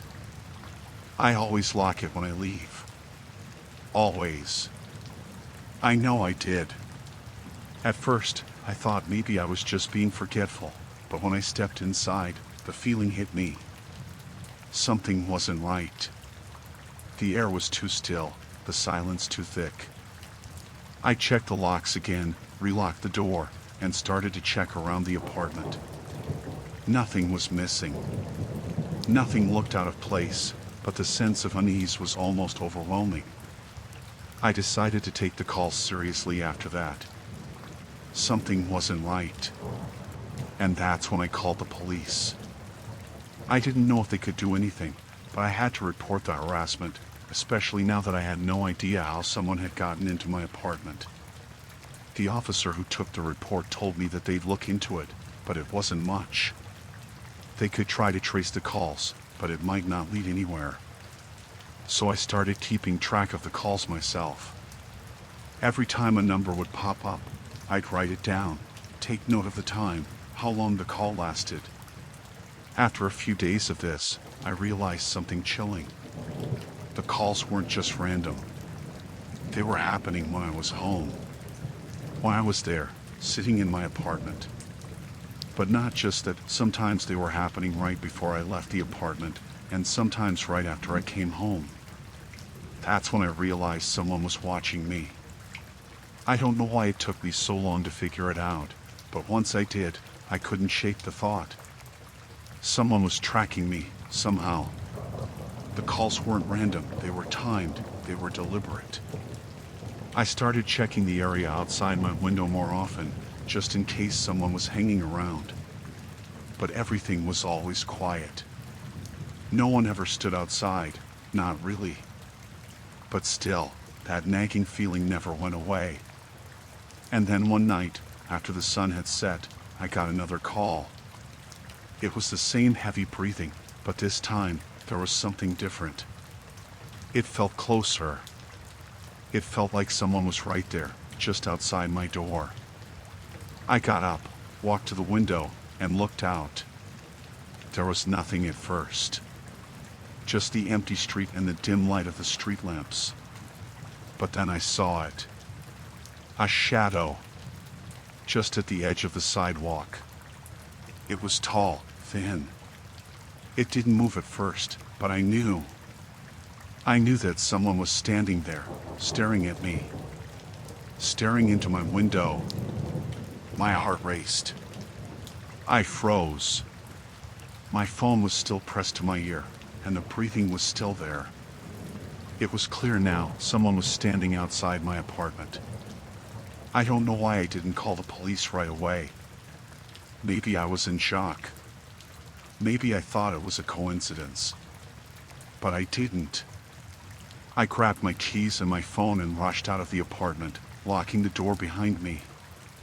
I walked down the hallway to the lobby, and then out into the parking lot.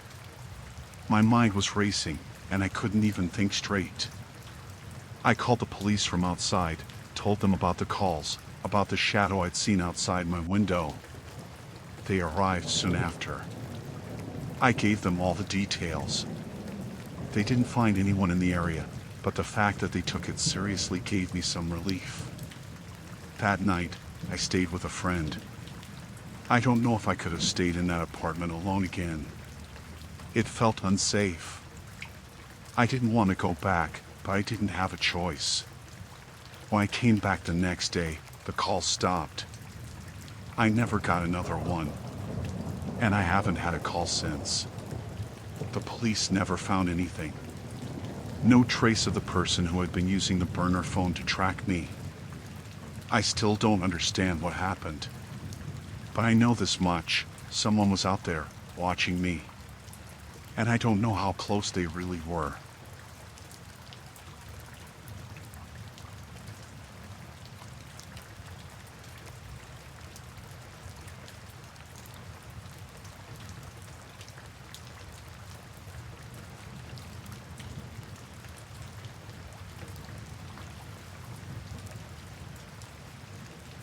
It started when I got home from work one evening.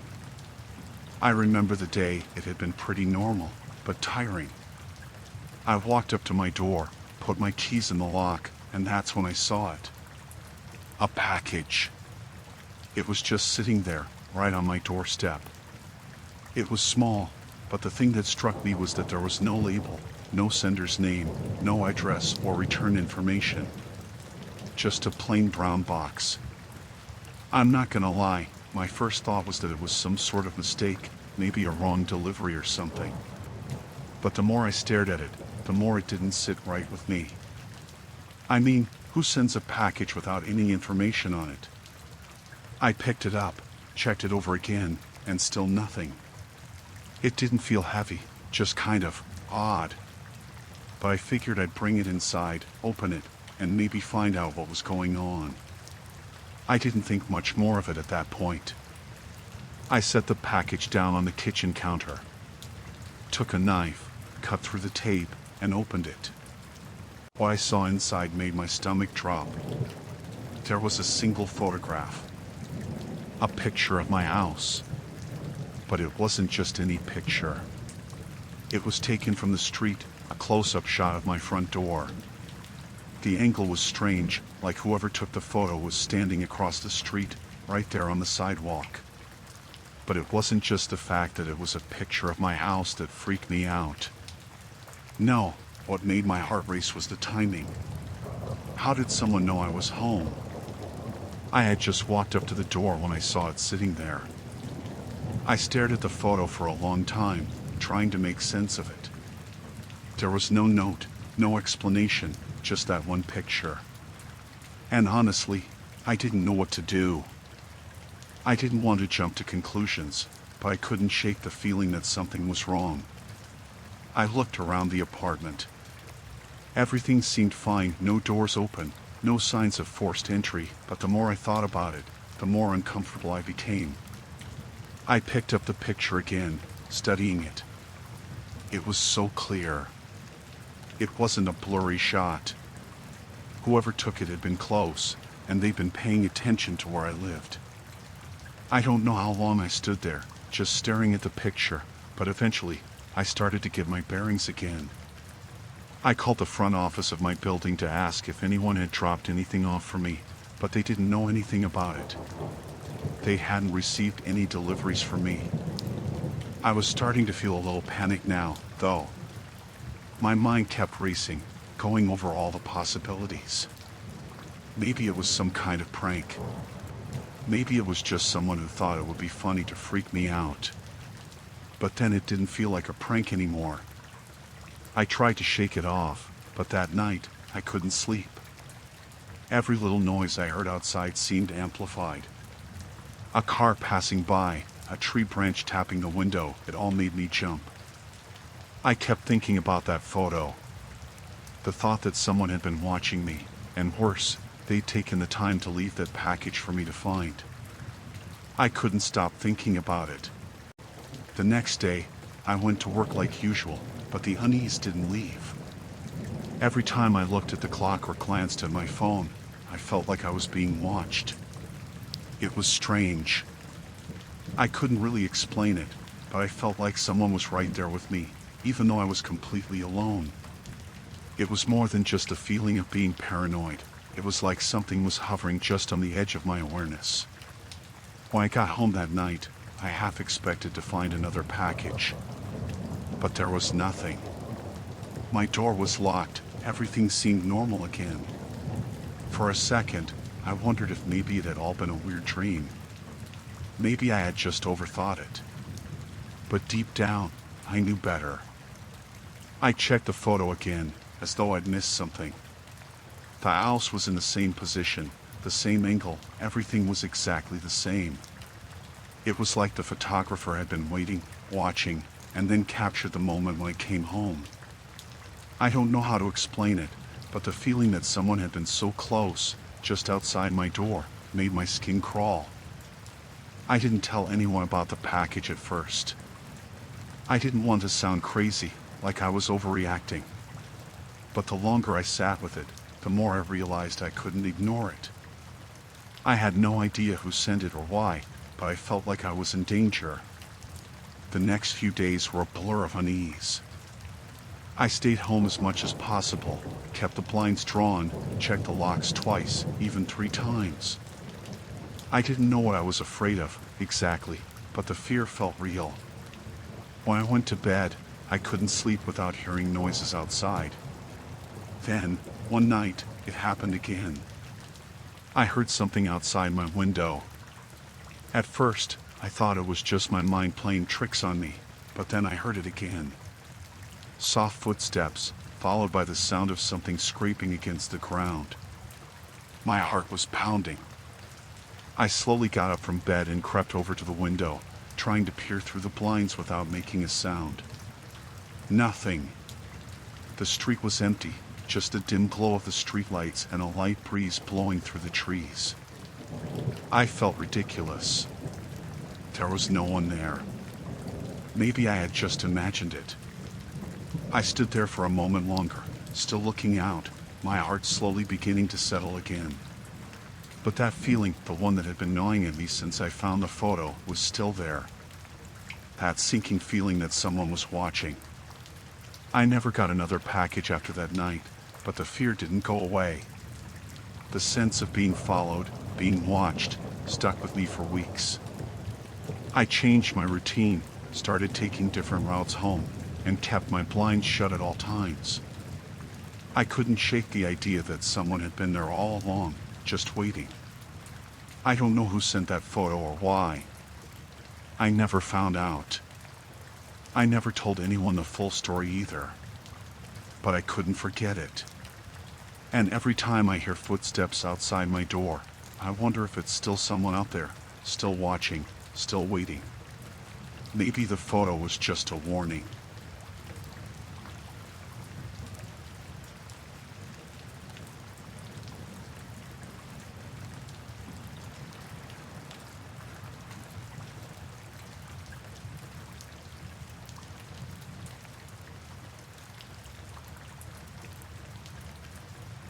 I don't really know how to explain what happened.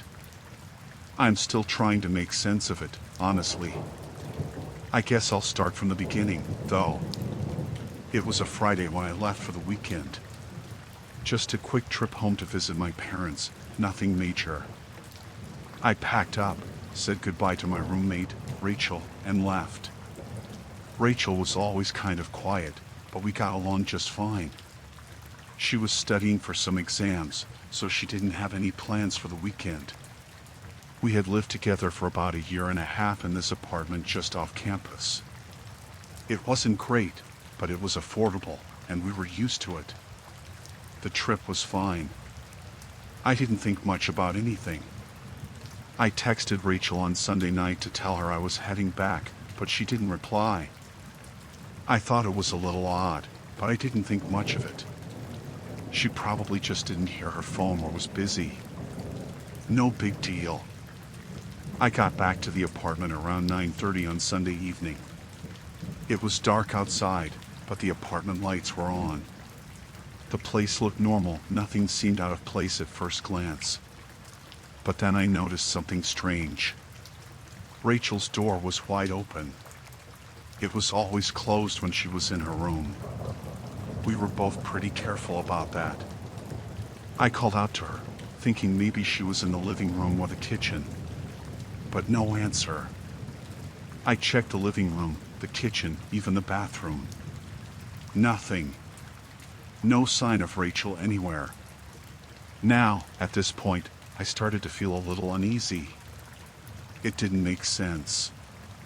Her stuff was all still in her room, her clothes in the closet, her books on the desk, her shoes lined up neatly at the foot of the bed.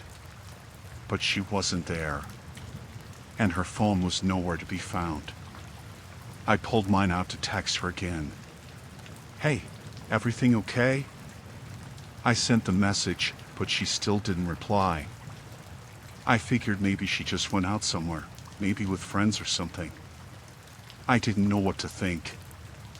I waited a little while, just sitting on the couch, watching TV and scrolling through my phone.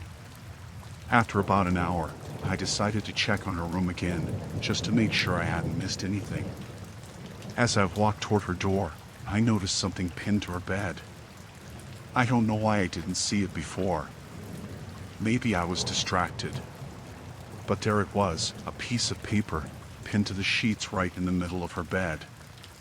I approached cautiously, my heart starting to race a little. When I got closer, I saw it was a note. Handwritten. The name on the note was unfamiliar. It was something like Jason, but I didn't recognize it at all. The handwriting was neat but a little shaky, like the person was rushing or nervous. I picked up the note, and my stomach sank. The note didn't say much, just a few lines. "I'm sorry I had to leave. I'll be back soon. Don't worry about me." It was strange. I stared at it for a long time, trying to figure out what it meant. What did "I'll be back soon" even mean? And why would Rachel leave without telling me? She had never done something like that before. At this point, I started to panic a little. I texted her again, nothing. I called her phone straight to voicemail. I even left a message, just in case. I walked around the apartment again, looking for any signs of her. Maybe I missed something, but everything seemed normal. Her things were all there, nothing looked out of place, nothing looked like it had been disturbed. It didn't make any sense. I started feeling this creeping sense of dread. It was like something was wrong, but I couldn't put my finger on it. Why would Rachel leave without telling me? And why would she leave that note? It felt weird. Off. I couldn't shake it. After another hour of trying to reach her with no luck, I decided to call the landlord. He was the only other person who could maybe help me figure out what was going on. I explained the situation, told him about Rachel being gone in the note. He seemed concerned but told me he didn't know anything. He said that the apartment was locked when he checked in the morning, and no one had come by to ask about anything. I told him I'd just stay the night and figure it out in the morning. I didn't know what else to do. I tried to call some of Rachel's friends, but none of them had heard from her either. I felt more and more isolated, the weight of not knowing anything pressing down on me. The next day, I went to the local police station to file a report. It didn't feel right, but I couldn't just sit there anymore, waiting for Rachel to return. I had no idea if something had happened to her or if she was just in some kind of trouble, but I needed answers. The officer took down all the details and promised they would look into it, but they didn't seem too concerned. They said it wasn't uncommon for college students to disappear for a few days without telling anyone, but something about the note didn't sit right with me. I went back to the apartment that afternoon. I didn't feel safe there anymore. It was like the walls were closing in on me, Something was wrong, and I couldn't figure out what it was. I went back to Rachel's room, sat on her bed, and stared at the note again. I thought maybe I missed something. A clue, a sign. And then, as I looked closer at the note, I noticed something strange. The handwriting wasn't Rachel's. It was different. I don't know how to explain it, but it felt like someone else had written it. I don't know why it took me this long to realize it, but it hit me like a ton of bricks. I couldn't stay there anymore. I packed a bag and went over to a friend's place, telling them everything that had happened. Rachel still hasn't been found. The police haven't had any new information, and they keep telling me the same thing. There's nothing to be worried about. She probably just left. But I know something's wrong. The note didn't make sense. I don't know who wrote it. I don't know where Rachel is. I keep thinking back to that note and wondering if Rachel was trying to tell me something.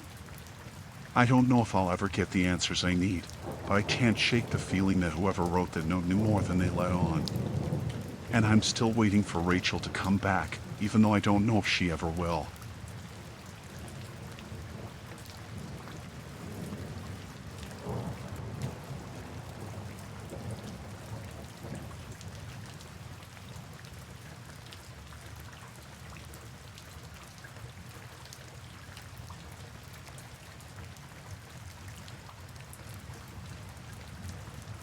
It's hard to know where to begin with this.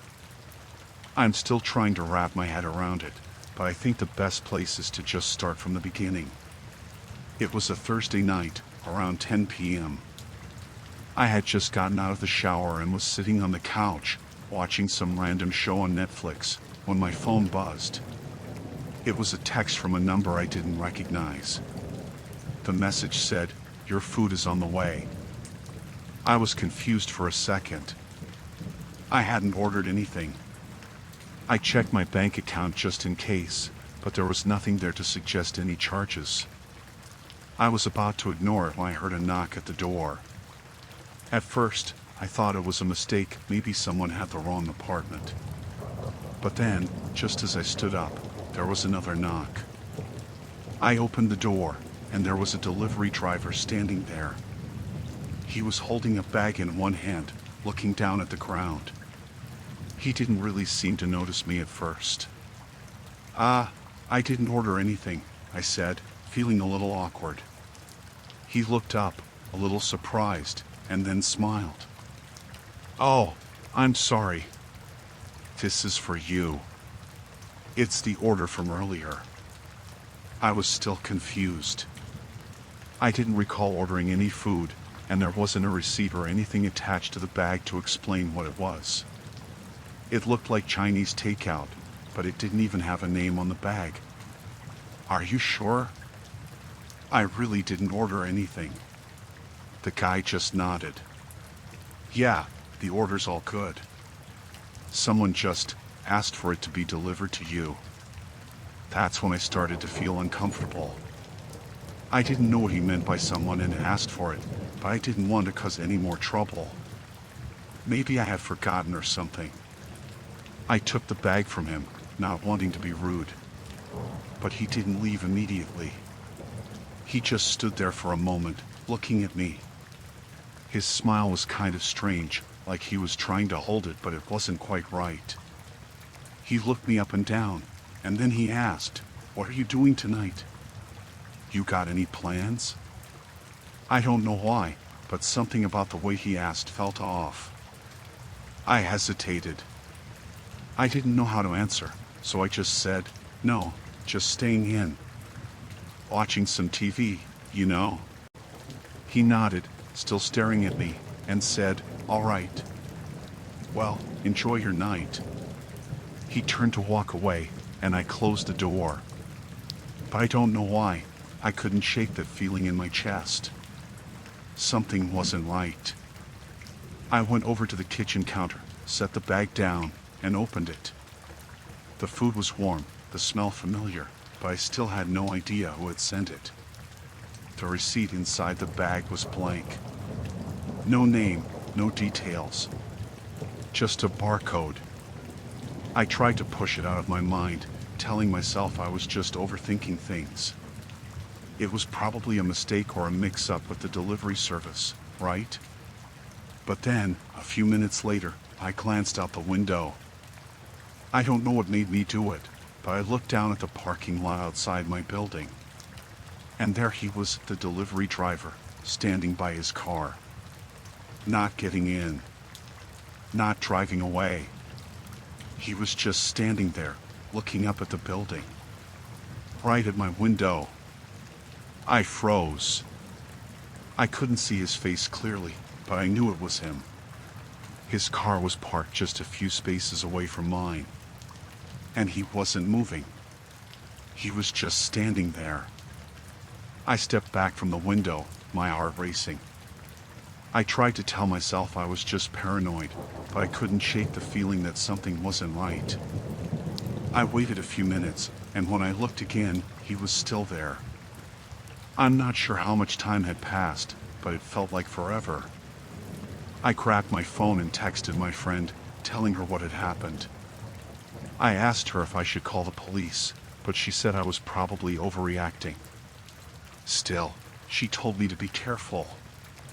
After about 15 minutes, I finally saw the guy get into his car. But instead of driving off, he just sat there. For another 10 minutes.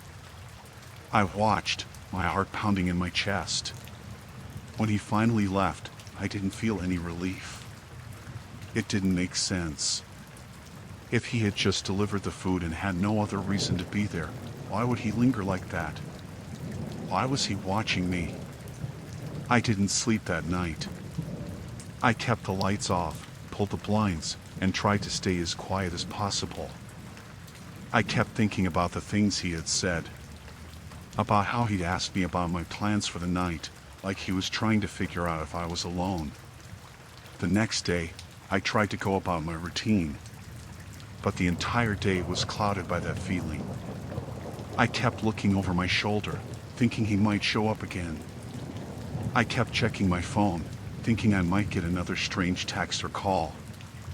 That night, I decided I wasn't going to let my guard down. I kept the blinds drawn, double-checked the locks on my door, and made sure everything was secure. I didn't hear anything, but I kept looking outside every few minutes, checking for any sign of the delivery driver. But nothing happened. The next morning, I decided to call the food delivery service. I asked if they had any record of an order being placed for me, and they told me there was nothing in their system for my address. They seemed as confused as I was. I told them about the blank receipt and the strange delivery, but they didn't have an explanation. I didn't know what to think after that. Part of me wondered if I had imagined the whole thing. Maybe it was just a mistake. But every time I closed my eyes, I could still see the delivery driver standing outside, looking up at my window. And I couldn't forget the feeling that he was watching me. It's been a few weeks since that night, and I haven't seen him again. But every time I hear a car pull up outside or see someone walk past my window, I get this horrible knot in my stomach. I don't know if I'll ever feel safe again.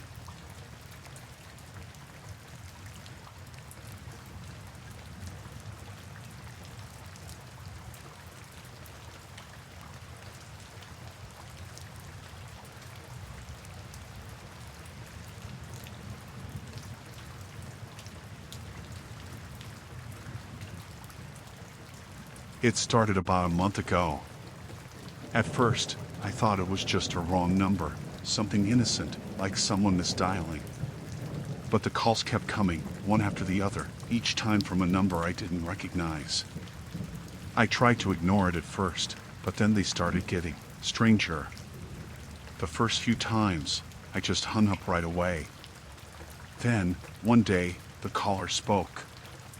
I'd been at work when my phone rang, and I glanced down at the screen, seeing the unfamiliar number again.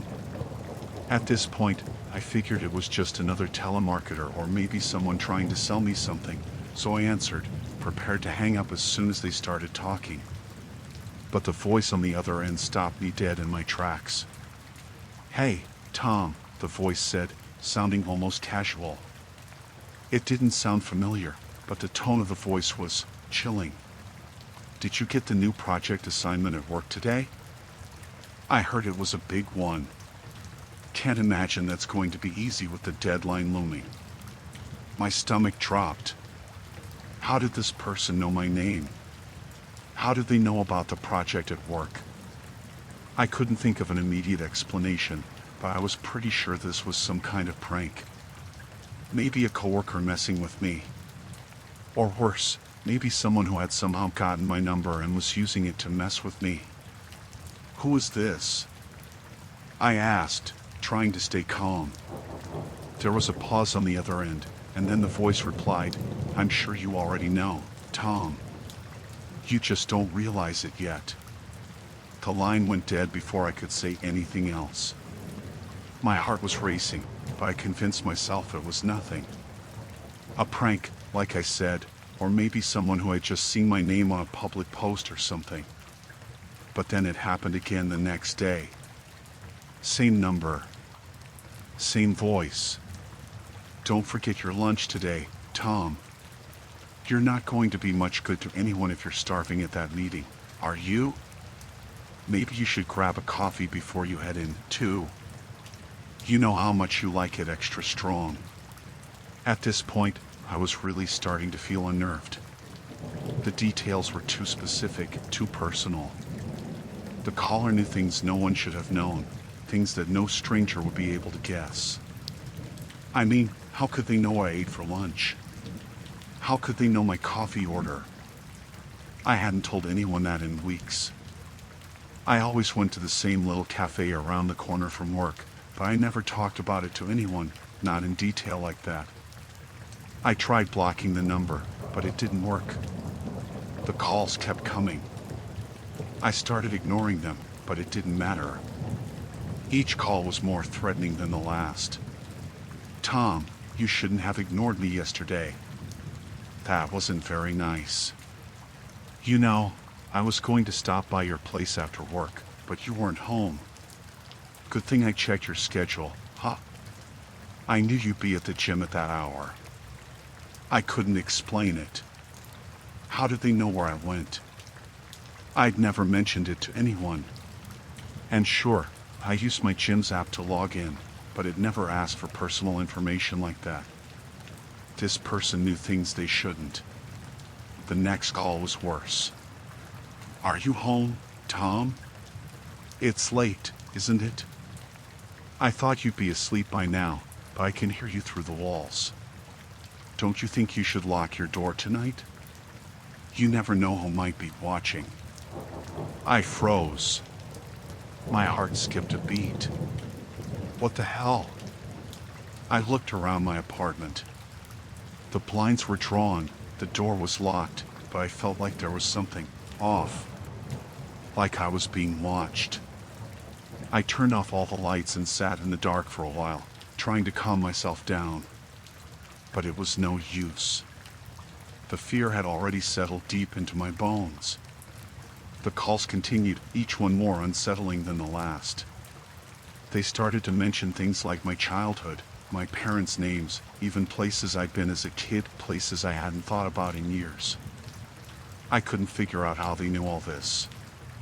It wasn't like I had an active social media presence. I kept to myself for the most part. But somehow, they had everything. I went to the police after a few days of this. They couldn't do much. I tried to show them the call log, but all the numbers came up as unlisted or blocked. They said it was probably just someone messing with me, but I didn't believe that for a second. Whoever it was, they weren't just some prankster. They were serious. And I could feel it. The calls didn't stop. One night, the voice on the other end sounded colder than usual. Tom, you're getting really good at ignoring me. But I'm getting tired of it. Do you know what I'd do if I were you? I'd start being a little more careful. You don't want to end up like your friend, do you? The mention of my friend made me freeze. I couldn't think of anyone in particular that this person could be talking about, but something about the way they said it made me feel like I should know. Something about that sentence made my gut twist in a way I couldn't explain. The calls became more insistent. They weren't just checking up on me anymore. They were threatening me, telling me that if I didn't do what they said, something bad would happen. I don't know why, but I started getting this feeling that they were closer, that they were somehow near me. I started hearing noises around my apartment at night, like faint footsteps or a door creaking. The feeling of being watched grew unbearable. Eventually, the worst thing happened. I was leaving work late one night when I noticed someone standing by their car outside, just staring at me. I couldn't tell who they were. They were wearing a jacket with a hood pulled over their head, and they didn't move when I looked over. They just stood there, perfectly still. My heart was racing. It couldn't be a coincidence, could it? The person was too close. I had never seen them before, but somehow, I knew they were connected to the calls. It felt like everything had led up to this moment. I ran inside, locked the door, and called the police again. This time, they took it seriously. They said they'd send someone to check out the area, but by the time they arrived, the person was gone. No sign of them. No car. After that night, the calls stopped. I don't know why, but I never heard from them again. I still don't know who they were or why they targeted me. I don't know if I'll ever feel safe again. It's been a few weeks now, and I can't shake the feeling that they're still out there, watching me.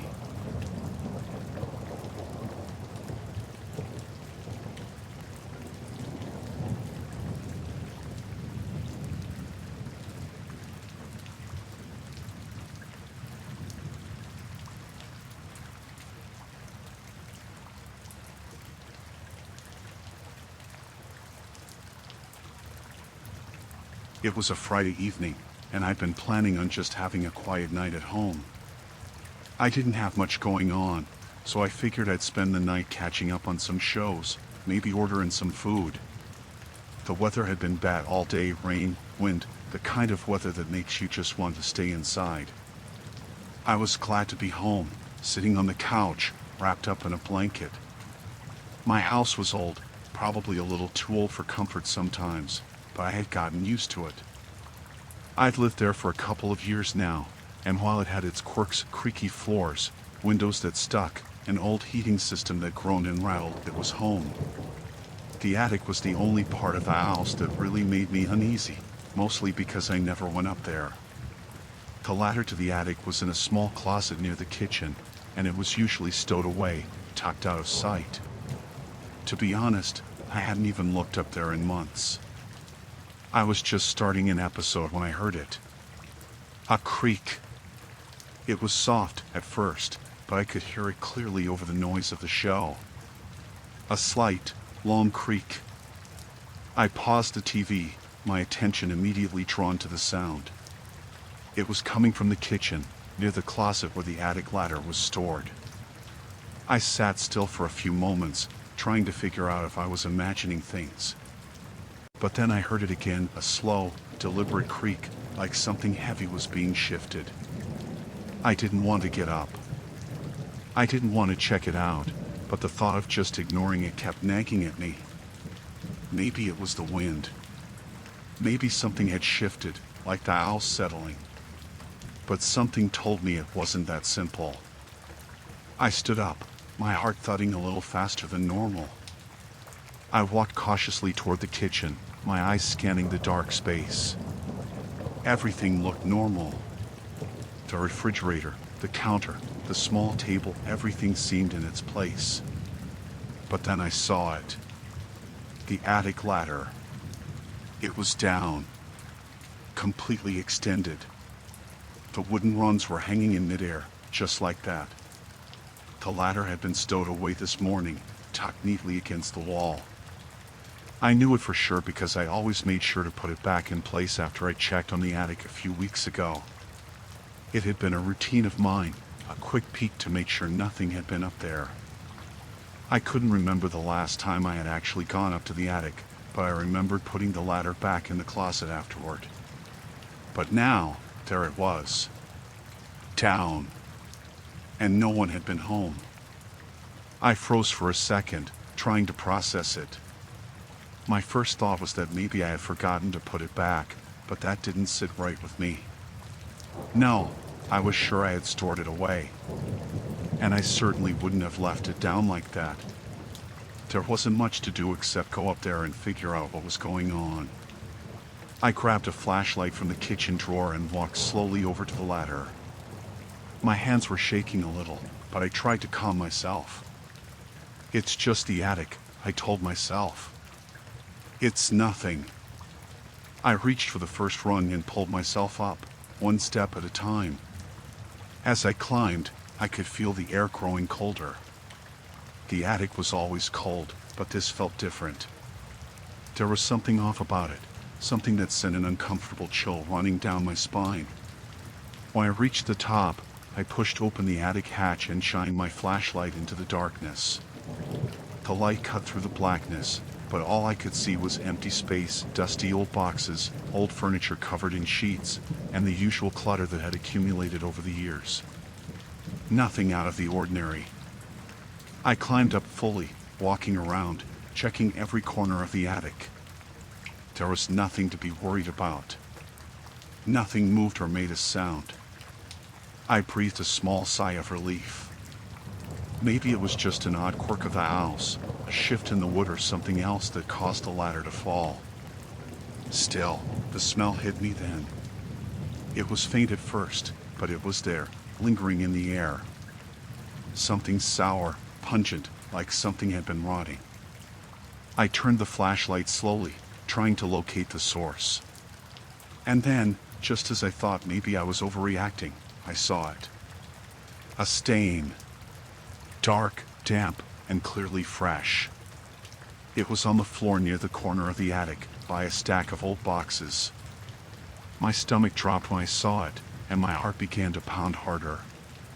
The smell was worse now, overpowering, like something had died up there. It wasn't just a musty, old house smell you'd expect from an attic. This was something else. I slowly approached the stain, my hand shaking as I moved the flashlight closer.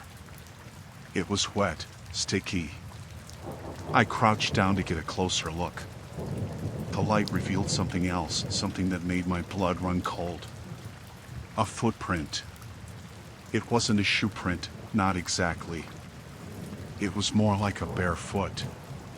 And it was right in the middle of the stain. I pulled the light back quickly, my heart racing. My mind was racing, too, trying to figure out how this could be happening. Who would have been up here? How? The ladder had been down, but there was no sign of anyone else. I backed away from the stain, feeling dizzy, like I might pass out.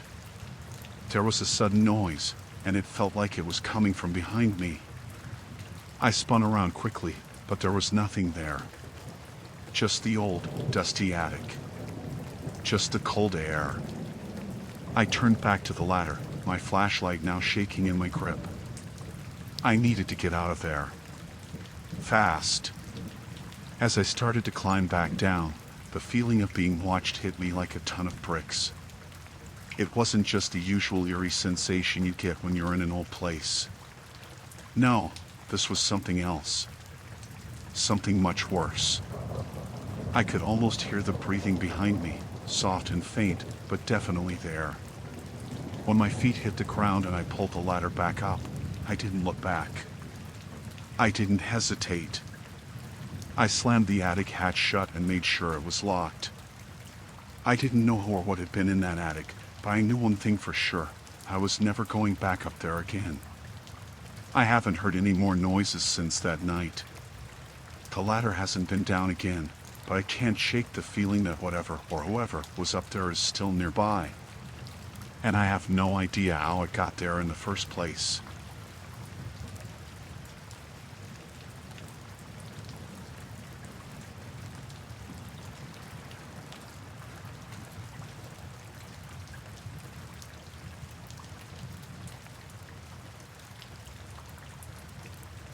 It was a Saturday evening, and I had decided to host a dinner party. Nothing fancy, just a small gathering of friends, people I had known for years. I had spent most of the day preparing, getting everything ready for a fun, relaxed evening. The guests were supposed to arrive in a couple of hours, so I was finishing setting the table when I happened to glance out the window. At first, I thought I was seeing things. There, standing just beyond the edge of the yard, was a man. He was tall, maybe in his late 30s or early 40s, wearing a dark jacket and jeans. His posture was strange, as if he wasn't just standing there, but waiting. Waiting for something. I stared at him for a moment, unsure of what I was looking at. Was he lost? Maybe just someone walking by who happened to stop for a second. But no, something about the way he stood there motionless, staring directly at my window, didn't feel right. The hair on the back of my neck stood up. I tried to shake it off. Maybe he was just another person passing by. Maybe he was just looking in by accident. But then, I couldn't ignore the feeling that he wasn't moving. He wasn't walking away. He wasn't doing anything but standing there. My heart started beating a little faster, and I felt my pulse quicken. I didn't want to jump to conclusions. Maybe he was just waiting for someone. Maybe he didn't even notice me watching him. But the longer he stood there, the more unsettled I became. I couldn't take it anymore. I grabbed my phone, pulled the curtain back just a little bit, and snapped a quick photo of him. I felt a small sense of relief. If anything was off, I would at least have a record. I decided to go outside and confront him. When I opened the door, I could see him more clearly. He didn't seem startled when he saw me. He didn't flinch. He just stared, like he had been expecting me. I took a step forward, feeling the cold air of the evening bite at my skin. "Can I help you?" I called out, my voice sounding more confident than I felt. The man didn't respond at first. He just stood there, looking at me. His face was expressionless, almost like he didn't really care who I was or why I was asking. "Hello?" I said again, trying to keep my voice steady. "Are you lost?" He finally spoke, his voice a bit too calm for the situation. I think I've lost my way," he said, his tone oddly flat. "I was just looking for directions." I didn't like how this sounded. If he was lost, why had he been standing there for so long? And why had he been looking directly into my window without so much as a glance away? I tried to remain polite, though, even as a sense of unease began to creep up my spine. "Well, you've got the wrong place," I said, stepping a little closer to the edge of the yard. "If you're looking for a street, it's 2 blocks down that way. If you just turn left." "I'm sorry," he interrupted, his voice still far too calm. "I'm sorry, I didn't mean to disturb you." His words felt off. They didn't make sense. Something about this man didn't add up. He made no move to leave, though, and that was when the feeling in my gut told me something wasn't right. I took another step toward him, but I couldn't stop the fear that was rising. My heart began to pound. I had to get him to leave, but I didn't know how to do it without making the situation worse. "You need to go," I said, the words coming out sharper than I intended. "This is private property, and I don't know you. If you don't leave right now, I'll call the police." He didn't seem bothered by that. He didn't flinch or act surprised. He just stood there, still staring at me. "Please," he said, his voice still calm, still strangely detached. "I'm not doing anything wrong. I just got lost. I'm sorry." But he didn't leave. That's when I decided it was time to call the police. My hands were shaking as I dialed the number. I wasn't sure what else to do. My mind was racing. Why was he still standing there? Why hadn't he left after I told him to? I could feel my breath quickening, my hands clammy with fear. I tried to stay calm, but the dread was growing inside of me. What if this man wasn't just lost? What if he was doing something far worse? What if I wasn't the only person he was watching? The police arrived within minutes, which felt like hours to me. I watched from my doorway, feeling the terror crawl up my throat as they spoke to him. It didn't take long for them to put him in the back of a squad car. They hadn't told me much, but I could see from their faces that something was seriously wrong. They had found something. I learned later that he had been watching my house for days. He had been standing by the windows on several other occasions, each time at different hours, always looking in, always standing just far enough away that I wouldn't notice him at first. The police had found out that he'd been watching me through my windows for nearly a week, taking note of my habits, what time I left for work, what time I came home, what time I usually went to bed. He had been planning something, though I still don't know exactly what. Maybe he was hoping I'd be alone, or maybe he just wanted to intimidate me. But whatever it was, I was lucky I'd noticed him that night. I'll never forget the way he looked at me as I told him to leave. I'll never forget the coldness in his eyes. I still have trouble sleeping at night, thinking about how easily he could have slipped into my home without anyone noticing. I've made sure to install better locks, and I've even thought about getting security cameras, but it still bothers me. I don't know how many times he's stood outside, watching, and I don't know how close he came to actually doing something. I keep checking the windows now, just to be sure. And sometimes, when I'm sitting alone at night, I swear I can feel his gaze on me, even though I know he's gone. It's a feeling that lingers, something I'll never fully shake off.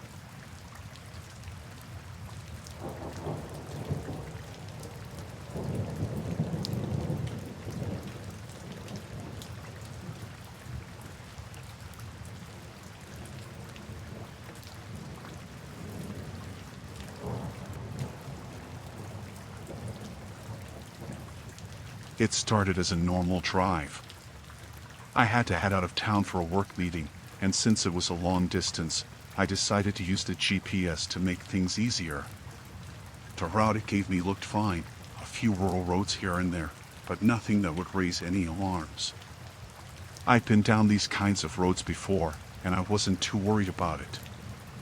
I'd been on the highway for about an hour, just getting into a quieter part of the countryside when the GPS instructed me to take a right turn onto a narrow road.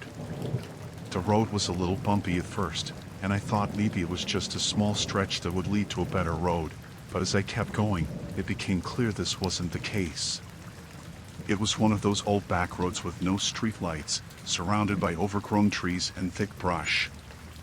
The pavement was cracked and uneven, barely wide enough for 2 cars. But there were no signs of construction, no detours. It was just one of those forgotten roads that didn't seem to serve any particular purpose. I glanced at the GPS again. It showed that I was still on the right track, but the road seemed to get more desolate the further I went. The occasional farmhouse or old barn passed by, but there were no other cars. I felt a little uneasy, but nothing that would make me panic. I had driven in rural areas before.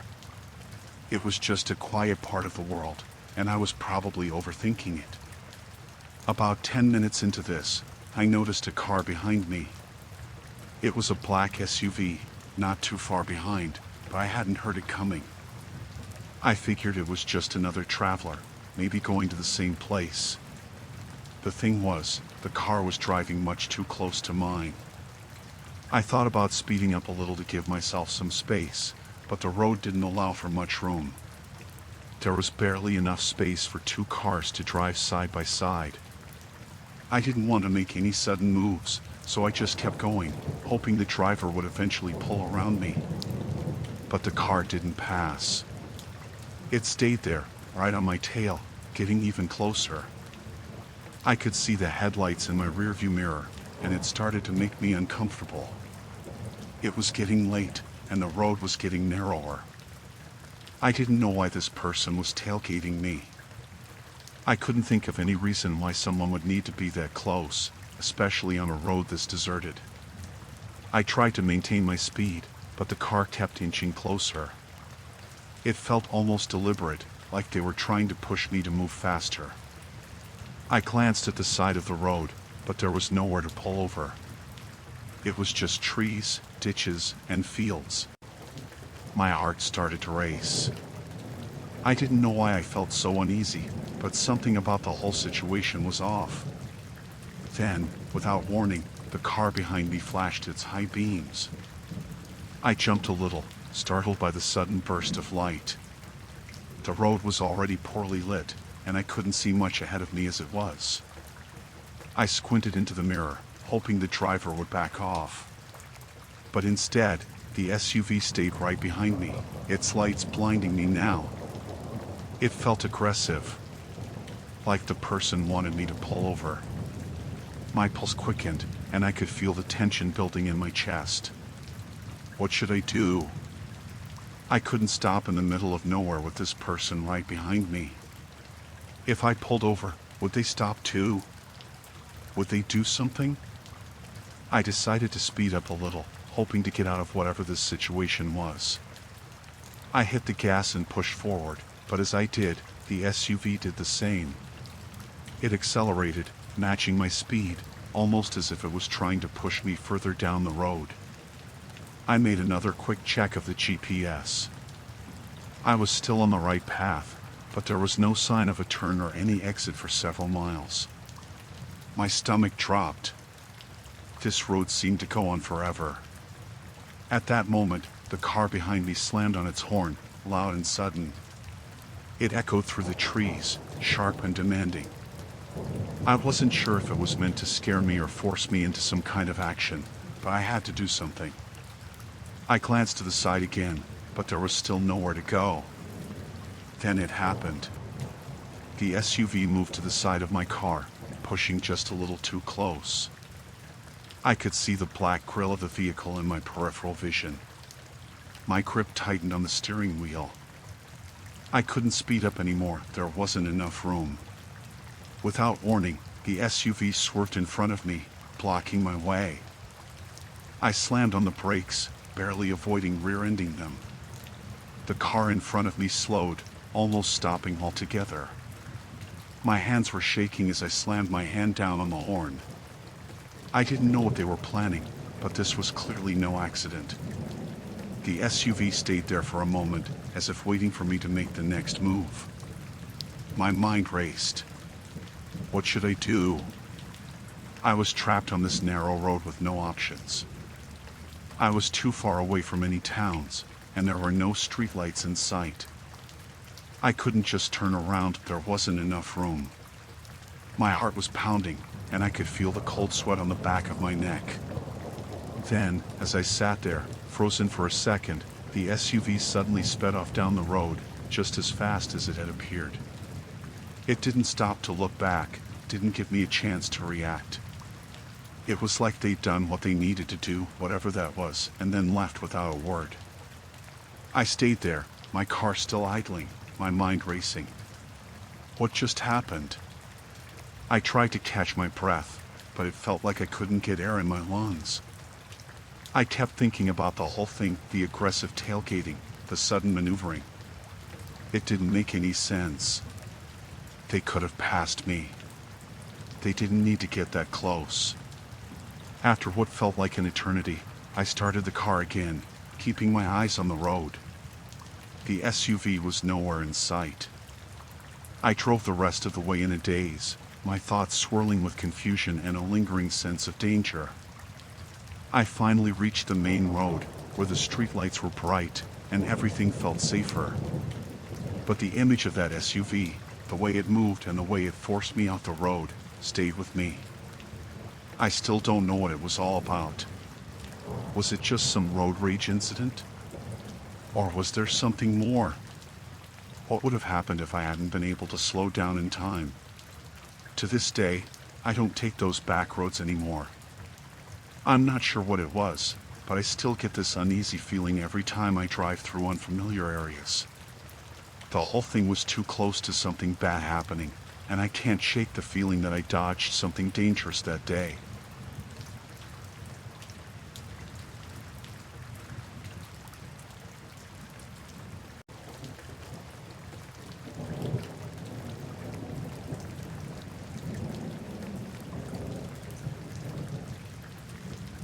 The car sputtered twice before dying completely.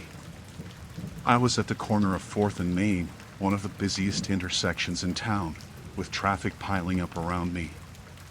Drivers honked, and a few rolled down their windows to yell as they passed. I waved apologetically, my face burning with embarrassment. My car, a 15-year-old sedan I'd been meaning to replace, had been acting up for weeks. Now it had finally given up. I grabbed my phone and called my roadside assistance service. The operator told me it would be at least 45 minutes before a tow truck could get to me. It wasn't ideal, but it wasn't surprising either. Stay in your car with the doors locked, the operator advised before hanging up. If anyone offers to help, let them know a tow is on the way. I nodded to myself, even though she couldn't see me. I locked the doors and settled into my seat, trying to look as unapproachable as possible. People kept honking as they passed, but no one stopped. That was fine by me. I didn't want anyone stopping. I just wanted the tow truck to hurry up and rescue me. About 10 minutes in, I saw a man approaching. He came from the sidewalk, weaving between the stopped cars to get to mine. He looked to be in his late 40s or early 50s, wearing jeans and a faded jacket. His hair was a little messy, and he had a kind of scruffy beard. I stiffened as he got closer, but I didn't roll down the window. He knocked on the driver's side door, then gestured for me to lower the window. I cracked it just enough to speak. "Hi. I'm fine, thanks. I've got a tow truck on the way." He smiled, but it didn't quite reach his eyes. "Oh, that's good. I just saw you sitting here and thought you might need some help. You know, these old cars can be tricky." I forced a polite smile. "Thanks, but I'm all set." He didn't leave. Instead, he leaned closer, resting his hands on the roof of my car. "What happened? Engine just cut out?" "Something like that," I said quickly. "You know," he said, ignoring my obvious discomfort, "I've worked on a lot of cars. I could take a look for you. Save you the trouble of waiting." I shook my head. "Really, it's fine. The tow truck's already on its way." He didn't move. "You sure? It might just be something simple. I could have you back on the road in no time." "I'm sure," I said, my voice firmer this time. His smile faltered. For a moment, he just stood there, looking at me through the glass. Then he nodded, but instead of walking away, he circled around to the passenger side. I locked the passenger door before he could try it, and he stopped short, staring at the lock like he hadn't expected that. "What's your name?" he asked suddenly, looking at me again. The question caught me off guard. "Ah, why?" "Just making conversation," he said, as if it were the most normal thing in the world. "You seem nervous." "Didn't mean to scare you." I didn't answer. I just stared straight ahead, hoping he'd take the hint and leave. "You from around here?" he asked, undeterred. My stomach tightened. Why would he need to know that? "Look, I appreciate the offer, but I really need you to go," I said firmly. He tilted his head, his smile returning, but now it looked wrong, too wide, too forced. "Just trying to be friendly. No need to get all upset." My heart was pounding. I glanced at my phone, which was sitting on the passenger seat. I considered calling the police, but he hadn't done anything illegal, at least not yet. How long did they say the tow truck would be? He asked, his tone casual but his eyes sharp. I didn't answer. Bet it's lonely sitting here all by yourself, he continued. Not the safest place to break down, you know. That did it. I picked up my phone and dialed 911. He saw what I was doing and his expression changed. The fake smile disappeared, replaced by something darker. He took a step back, raising his hands like he was trying to show he meant no harm. Hey, no need for that, he said, his voice hard now. I was just trying to help. I didn't respond. The dispatcher answered, and I quickly explained the situation, keeping my voice steady despite the fear clawing at my chest. As I spoke, the man backed away. He glanced around, then turned and walked off, disappearing into the crowd of cars and pedestrians. I stayed on the line with the dispatcher until the tow truck arrived. The driver was friendly and professional, but I couldn't shake the feeling of unease as we loaded up my car and drove to the nearest repair shop. Even now, I can't stop thinking about that man. He wasn't just some good Samaritan trying to help, he wanted something. I don't know what, and I don't want to know. But I'll never forget the way he looked at me through the glass, like he was sizing me up. Like he was deciding whether I'd be worth the effort.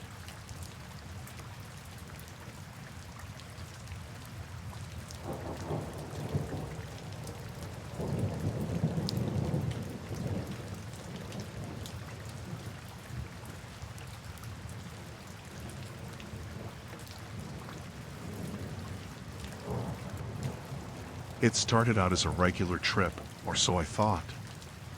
I had a work conference in a small city, and after looking through dozens of hotel options, I decided to rent an Airbnb for the weekend. I'd used the platform before, and everything always went smoothly. So, when I booked a place, I assumed I'd have a quiet, hassle-free stay. The listing was simple enough, just a cozy, one-bedroom apartment in a quiet neighborhood. The photos looked fine, and the reviews were decent, but nothing extraordinary. Still, the price was right, and it seemed like a comfortable place to crash after long days at the conference. I arrived late on a Thursday evening. The host, a man in his 40s named Andrew, was very polite when I arrived, which made sense since it's common for hosts to meet guests personally. He showed me around the apartment, gave me a quick rundown of the house rules, and explained how to use the keyless entry system. Everything seemed normal at first. He seemed friendly, almost overly accommodating. I brushed it off as just someone eager to make a good impression. He left shortly after the tour, saying if I needed anything, I could reach him through the Airbnb app or by phone. That was the last time I saw him that night. The first day was uneventful. I spent most of it at the conference, only returning to the apartment in the evenings to relax and rest. But by the time Friday rolled around, things started to feel a little off. Around 11 a.m., I was sitting at the kitchen table, answering emails and sipping my coffee, when I heard a knock on the door. I wasn't expecting anyone. I looked through the peephole, and to my surprise, it was Andrew. I opened the door, confused but polite. "Hey, Andrew, everything okay?" I asked. "Oh, yeah, everything's fine," he said with a smile. "I just realized I forgot to drop off an extra set of towels for you. I'm really sorry about that. I wasn't bothered by it at first." He seemed to be in a hurry, and I assumed it was just a small oversight. He quickly handed me the towels and apologized again. I thanked him, and he left. But later that afternoon, I noticed something strange. I had been working in the living room, and when I walked into the kitchen, I saw that the cabinets were slightly ajar. It was a small detail, but it made me uneasy. I was sure I'd closed them when I made lunch earlier, but I didn't think much of it. The real trouble started that evening. I had just come back from the conference, and I was planning to have a quiet night in.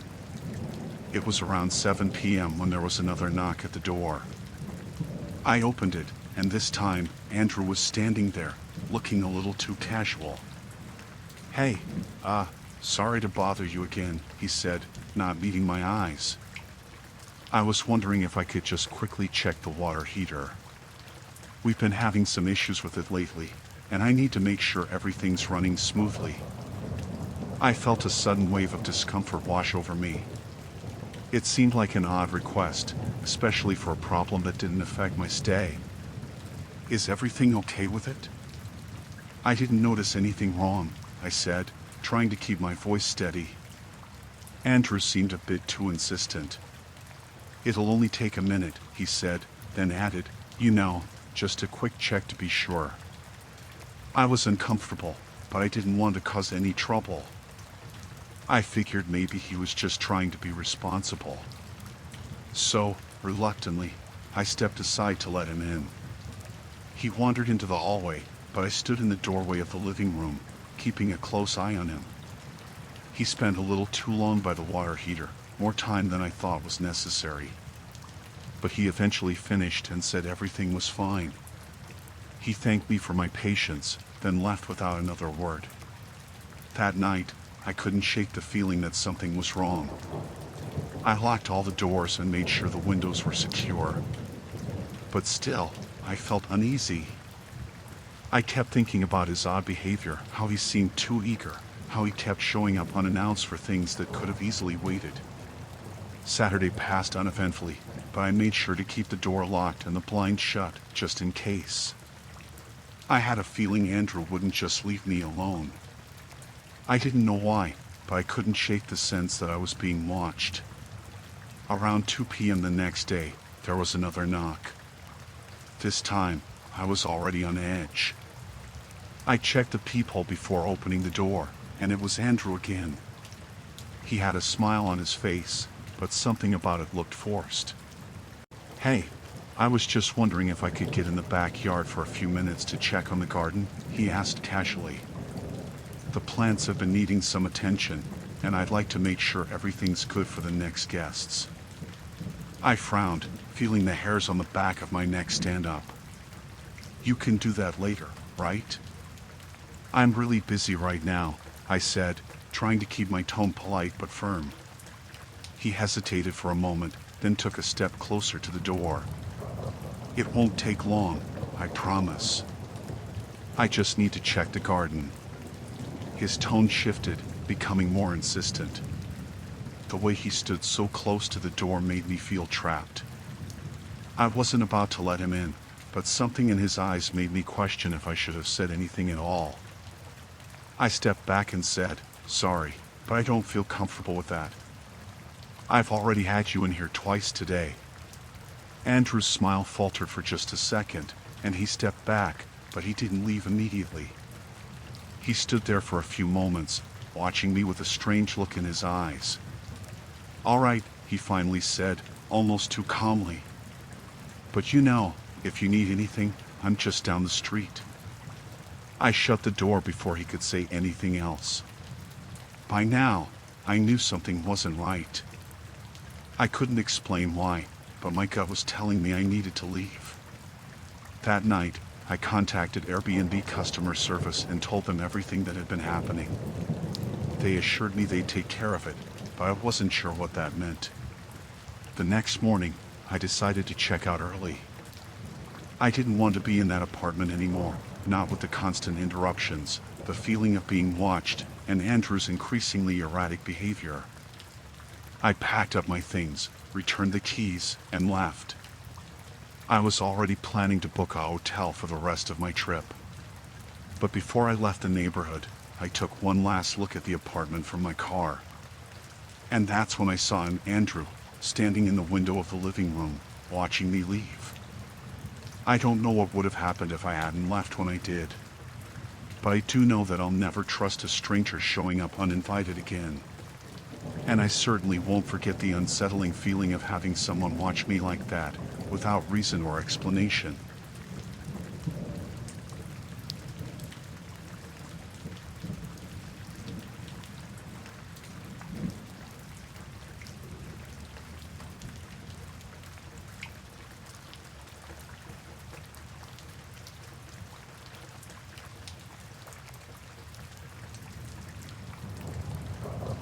It was late, later than I meant for it to be.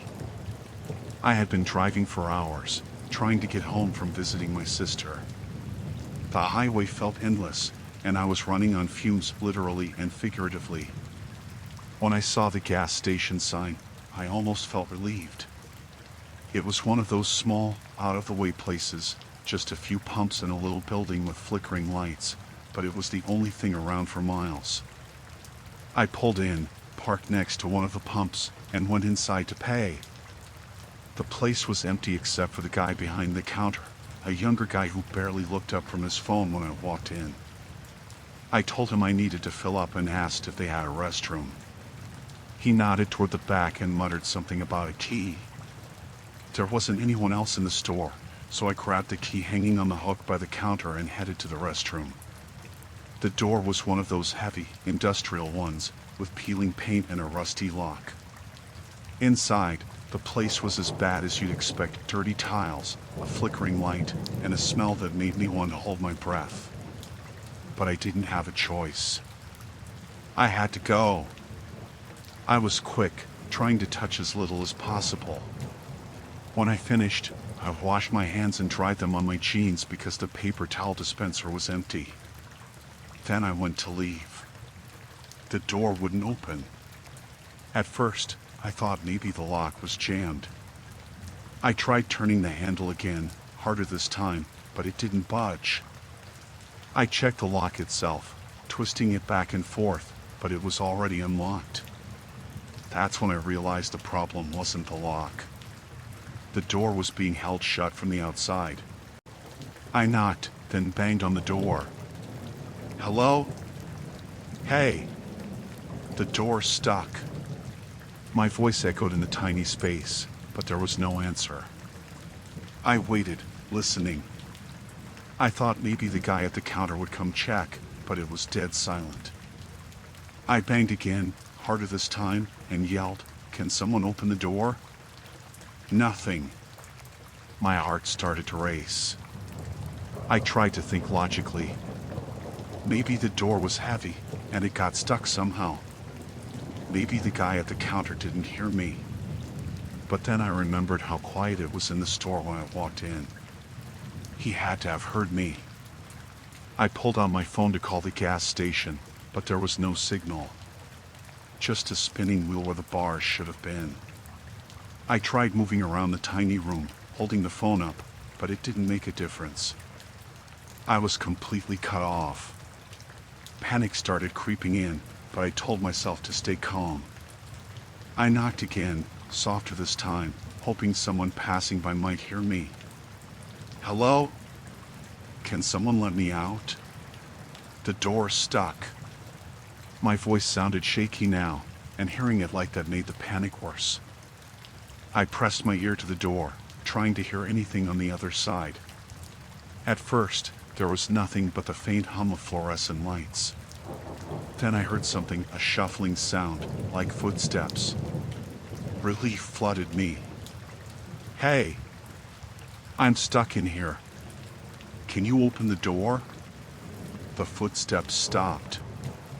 I waited, expecting to hear the scrape of the lock or the door handle turning, but nothing happened.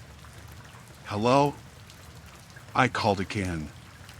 The silence felt heavier now, pressing against me. Then the footsteps started again, slower this time, moving away from the door. "Wait. Don't leave." I yelled, banging on the door again. But whoever it was, they were gone. I felt trapped in every sense of the word. The tiny bathroom felt smaller with each passing second, and the silence outside made it worse. I tried to think of a way out. The window was too high and too small to climb through, and the walls were solid concrete. There was no way out except the door. I don't know how long I waited, but eventually, I heard something again. A faint creak, like the sound of a door opening. My heart leapt. Maybe the guy from the counter had finally realized what happened. I pressed my ear to the door again, straining to hear. "Hello?" I called, but my voice sounded weak now. The footsteps were back, heavier this time, and getting closer. They stopped just outside the door. My breath caught in my throat. Is someone there? For a long moment, there was nothing but silence. Then, so quiet I almost didn't hear it, there was a soft tap on the other side of the door. Just one deliberate knock. I stumbled back, my chest tight and my pulse racing. Who's there? I tried to sound firm, but my voice cracked. Let me out. No response. The knock didn't come again. I stared at the door, my mind racing. Whoever was out there wasn't trying to help me. They were toying with me. I fumbled with my phone again, praying for a signal, but it was useless. The spinning wheel taunted me, and I felt the weight of the situation pressing down. I was trapped, completely at the mercy of whoever was on the other side. I don't know how long I stood there, staring at the door. It felt like hours, though it was probably only a few minutes. Then, just when I thought they might have left, the doorknob turned. It moved slowly, the sound of metal against metal sending a chill through me. I held my breath, frozen in place. The door opened just a crack, enough for me to see a sliver of the dimly lit hallway beyond. Who are you? I asked, my voice barely above a whisper. The door didn't open any further, but it didn't close either. I couldn't see anyone on the other side, just the empty space beyond the crack. My heart was pounding so hard it hurt. Then, suddenly, the door slammed shut. The sound was deafening in the small space, and I stumbled back, hitting the sink. My hands were shaking, and I felt tears sting my eyes. I didn't understand what was happening, but I knew I couldn't stay in there. I don't know where I found the strength, but I ran to the door and pounded on it with everything I had. Let me out. I screamed over and over again. Let me out. And then, as suddenly as it started, the door opened. It didn't creak this time. It just swung open, revealing the empty hallway beyond. There was no one there. I didn't think. I just ran. I didn't even stop to look at the counter as I bolted out of the gas station and into my car. The pump was still in my tank, the meter frozen mid-fill, but I didn't care. I yanked it out, threw it onto the ground, and sped away. I didn't stop until I was miles down the road, my hands gripping the wheel so tightly my knuckles turned white. I still don't know who was out there or what they wanted, but I know one thing. I'll never stop at a gas station that isolated again.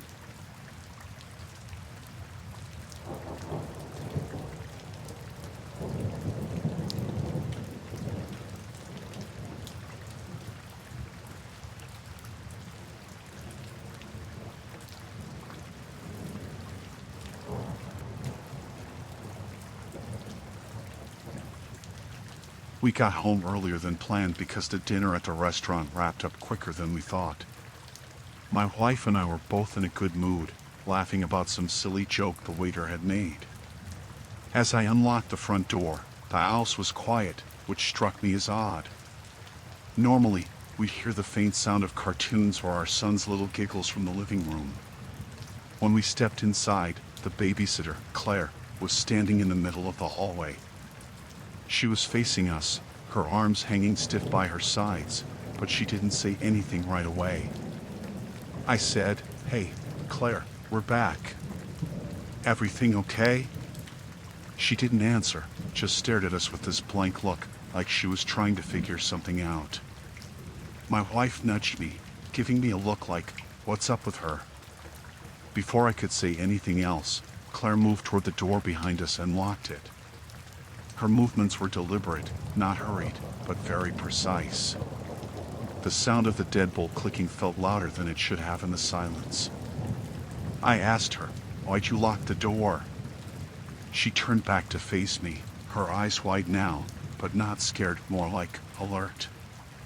"I don't think it's safe to leave yet," she said, her voice low and steady. "Safe? What do you mean?" my wife asked, stepping closer to me. Claire glanced toward the staircase, then back to us. "I heard something upstairs," she said. "I didn't want to panic your son, so I stayed down here with him." That sent a chill through me. "You didn't check?" I asked. She shook her head. "No, I thought it'd be better to wait for you to get back." I glanced at my wife. Her face was pale, her mouth slightly open like she was about to say something but didn't know what. "Where's Jason?" I asked, referring to our son. "He's asleep in his room," Claire said quickly, almost too quickly. "I checked on him a few minutes ago. He's fine." I wanted to believe her, but something about her tone made my stomach twist. It wasn't just what she said, it was the way she said it, like she was trying to convince herself as much as she was trying to convince us. I looked toward the stairs. The hallway leading to the bedrooms was dark, the kind of darkness that feels heavier somehow when you're already on edge. My wife started to move toward the staircase, but Claire stepped in front of her. "I really don't think you should go up there right now," she said firmly, almost like she was scolding her. "What are you talking about?" my wife snapped. "That's my son up there." Claire didn't move. "I can't let you," she said, her voice quieter now but still firm. "Not until I'm sure it's safe." I was starting to get angry, but more than that, I was scared. I didn't understand what was happening, and the way Claire was acting didn't make any sense. She'd always been this sweet, calm girl who our son loved. This was completely out of character for her. "Move," I said, my voice sharper than I intended. "We're going upstairs." She looked at me for a long moment, then sighed and stepped aside. "Just be careful," she said. Her tone wasn't threatening, but it wasn't exactly reassuring either. We went up the stairs together, my wife clutching my arm. The floor creaked under our feet, every sound magnified in the quiet. When we reached Jason's room, I pushed the door open slowly. He was there, curled up under his blanket, his chest rising and falling in the soft glow of his nightlight. Relief washed over me, but it was short-lived. Something wasn't right. I couldn't put my finger on it, but the air in the room felt wrong. Heavy. I backed out of the room, closing the door as quietly as I could. My wife looked at me, her eyes questioning. I just shook my head, not wanting to speak out loud. As we turned to head back downstairs, we heard a faint sound, like a soft rustling, coming from the hallway closet. My wife grabbed my arm tighter, her nails digging into my skin. Claire's words echoed in my head.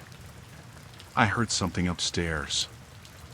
I stepped toward the closet, my heart pounding so hard I could feel it in my throat. My wife whispered, "Don't," but I ignored her. I had to know. I reached out and grabbed the doorknob, my hand trembling. Slowly, I turned it and pulled the door open. The closet was empty, just coats and shoes. I let out a shaky breath, feeling both relieved and a little ridiculous. But then, as I was about to close the door, I noticed something. One of the coats was moving, ever so slightly, like it had been brushed by something or someone. I yanked the coat aside, and there, crouched in the shadows, was a man. He was filthy, his clothes torn and stained, his eyes wide and wild. Before I could react, he lunged at me, knocking me back into the hallway. My wife screamed, and Jason started crying in his room. The man didn't say anything, just scrambled to his feet and bolted down the stairs. We chased after him, but by the time we got to the living room, the front door was wide open, swinging slightly in the breeze. Claire was gone too. We called the police, of course. They came, searched the house, and took our statements. They said Claire was probably just scared and ran when the man did, but that didn't sit right with me. The way she acted, the way she tried to keep us from going upstairs, it felt like she knew he was there. like she was trying to protect him or keep us from finding out. We never saw her again. She didn't show up for her next scheduled babysitting job, and when we tried to contact her, her phone was disconnected. The police said they'd look into it, but as far as I know, they never found her. To this day, I can't shake the feeling that there was more to it than we'll ever know.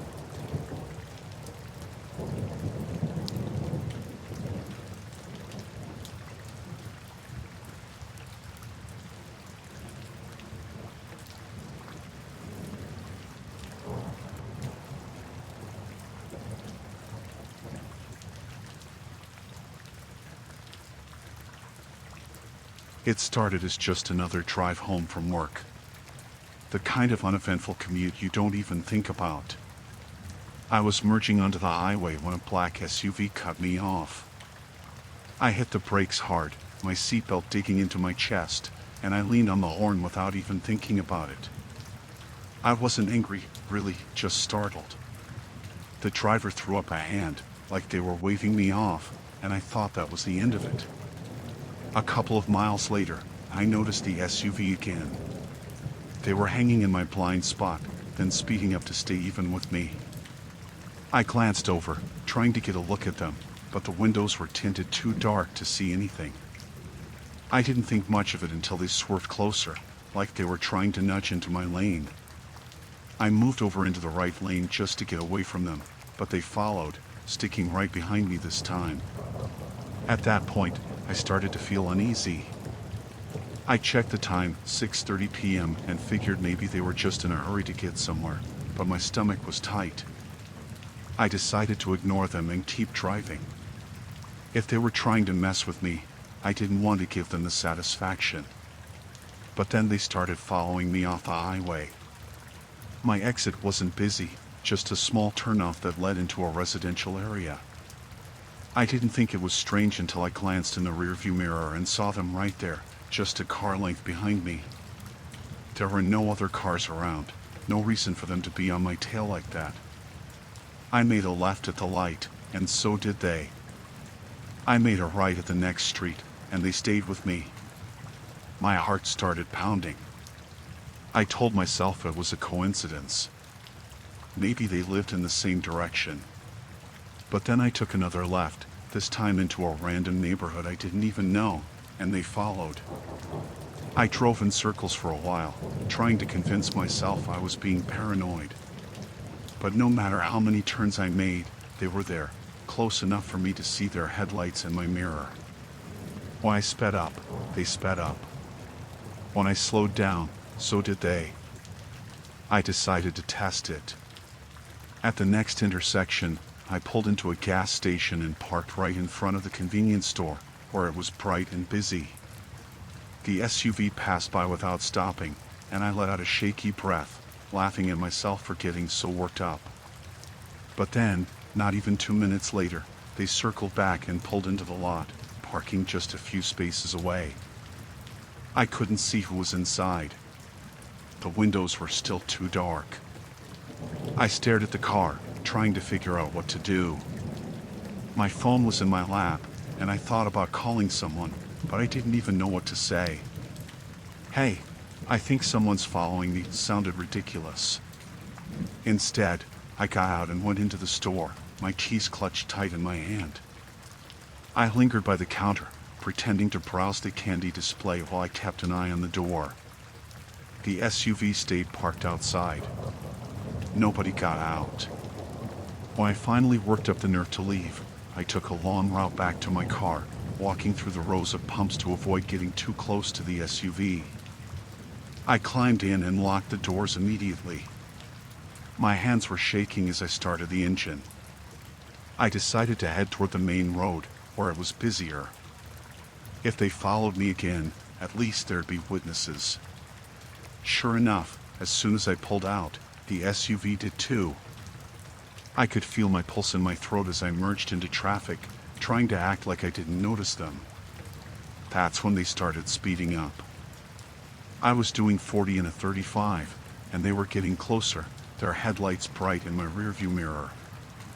I pressed the gas pedal harder, but they matched my speed, staying just a few feet behind me. I switched lanes, hoping they'd pass, but instead, they swerved into the same lane and honked. It felt like my chest was caving in. My mind was racing, trying to figure out what I'd done to make them so angry. Was it the horn? Was it because I cut them off earlier? I couldn't remember doing anything wrong. I spotted a police station up ahead and turned into the parking lot without thinking. The SUV slowed down but didn't follow me in. They rolled past, and I caught a glimpse of the driver's silhouette, a large figure, maybe a man, but I couldn't be sure.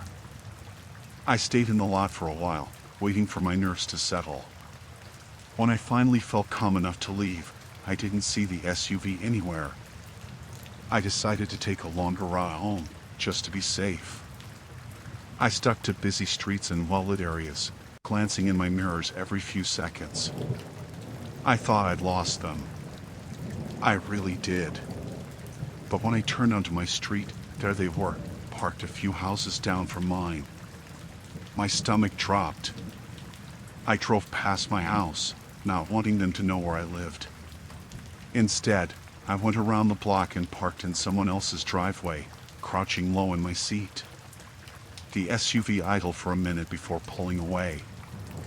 I waited until I couldn't see their taillights anymore, then backed out and drove straight to a friend's house.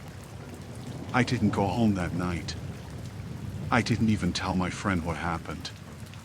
I just made up some excuse about needing company and stayed on their couch, staring at the ceiling until morning.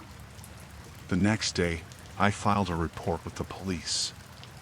They took my statement but said there wasn't much they could do without a license plate or a clearer description of the driver. I started noticing SUVs everywhere after that, at intersections, in parking lots, parked along my route to work. Each time, my stomach would clench, and I have to remind myself that it probably wasn't them. I never saw the black SUV again after that, but I still think about it every time I get in my car. Every time I glance in the mirror and see headlights too close behind me. I still wonder who they were, what they wanted, and why they stopped following me when they did. I don't know if I'll ever get those answers.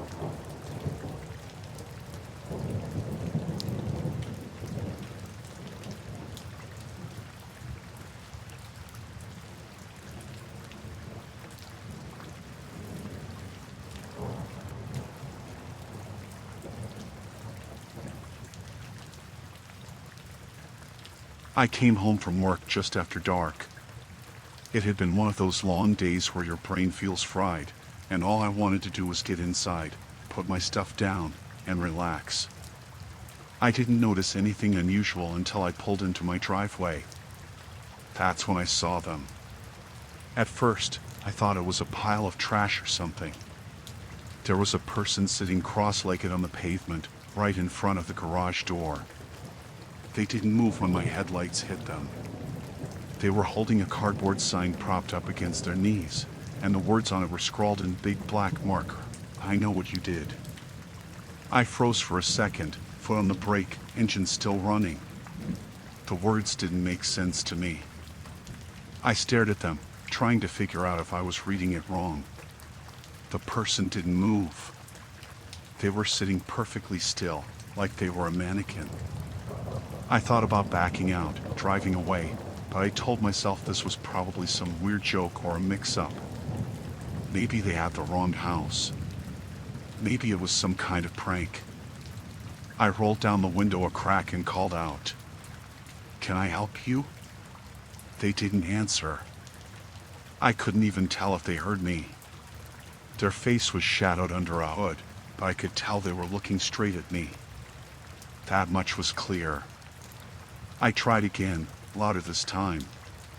"You're on private property. You need to leave." Nothing. Just silence.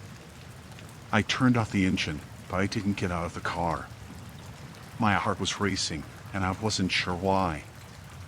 I told myself it was probably just some harmless person trying to make a statement about something. Maybe they were protesting. Maybe they thought this was someone else's house. I grabbed my phone and started to dial the non-emergency police line, but then I stopped. What was I even going to say? That there was a person sitting in my driveway with a sign? They weren't doing anything illegal, at least not yet. I honked the horn, short and sharp, to see if that would startle them or get them to move. It didn't. They just sat there, holding the sign steady, not even flinching. I decided to get out. I figured it would be better to confront them face to face and tell them to leave. I kept my phone in my hand, ready to call someone if things went south. When I stepped out, the cold air hit me, and everything felt quieter than usual, like the world had pressed pause. "Look," I said, trying to keep my voice steady. "I don't know what you're doing here, but you need to go. If you don't, I'm calling the police." The person didn't answer. They didn't even look like they were breathing. I took a cautious step closer, staying out of arm's reach. "Did you hear me?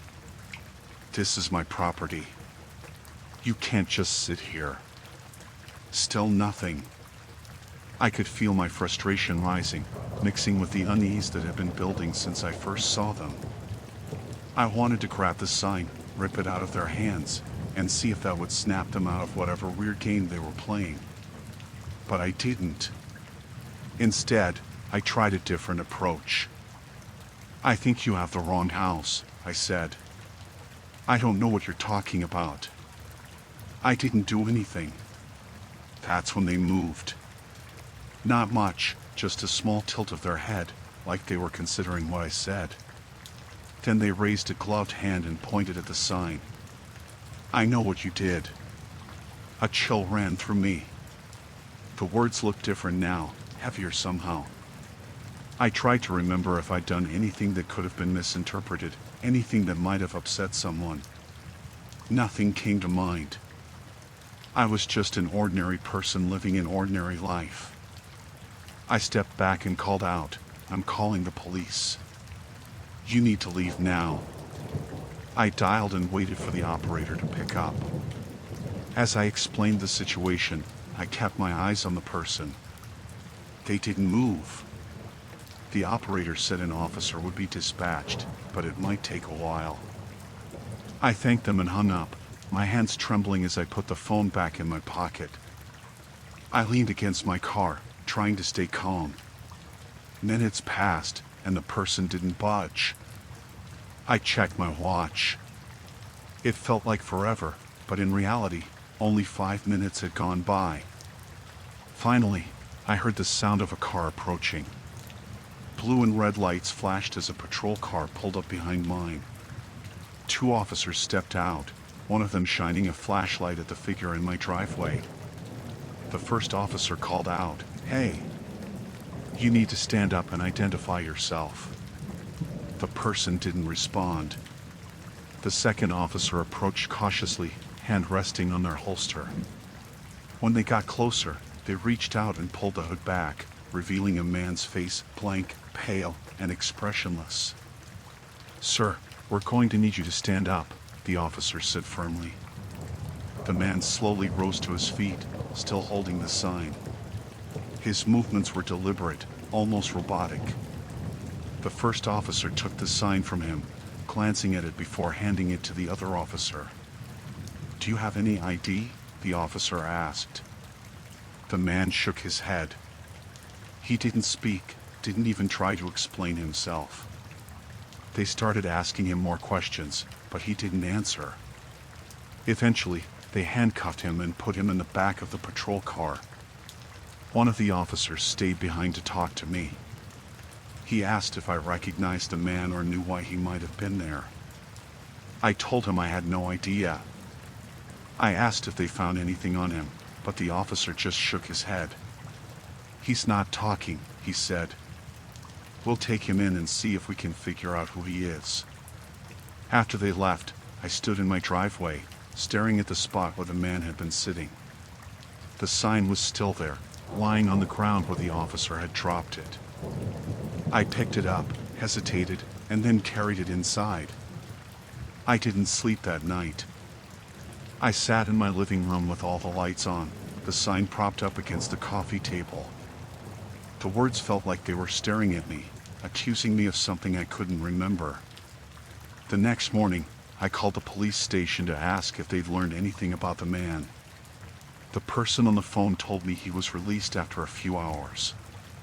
No ID, no criminal record, no explanation for what he was doing. They couldn't hold him. I hung up and stared out the window. My driveway was empty, but I couldn't shake the feeling that he'd be back.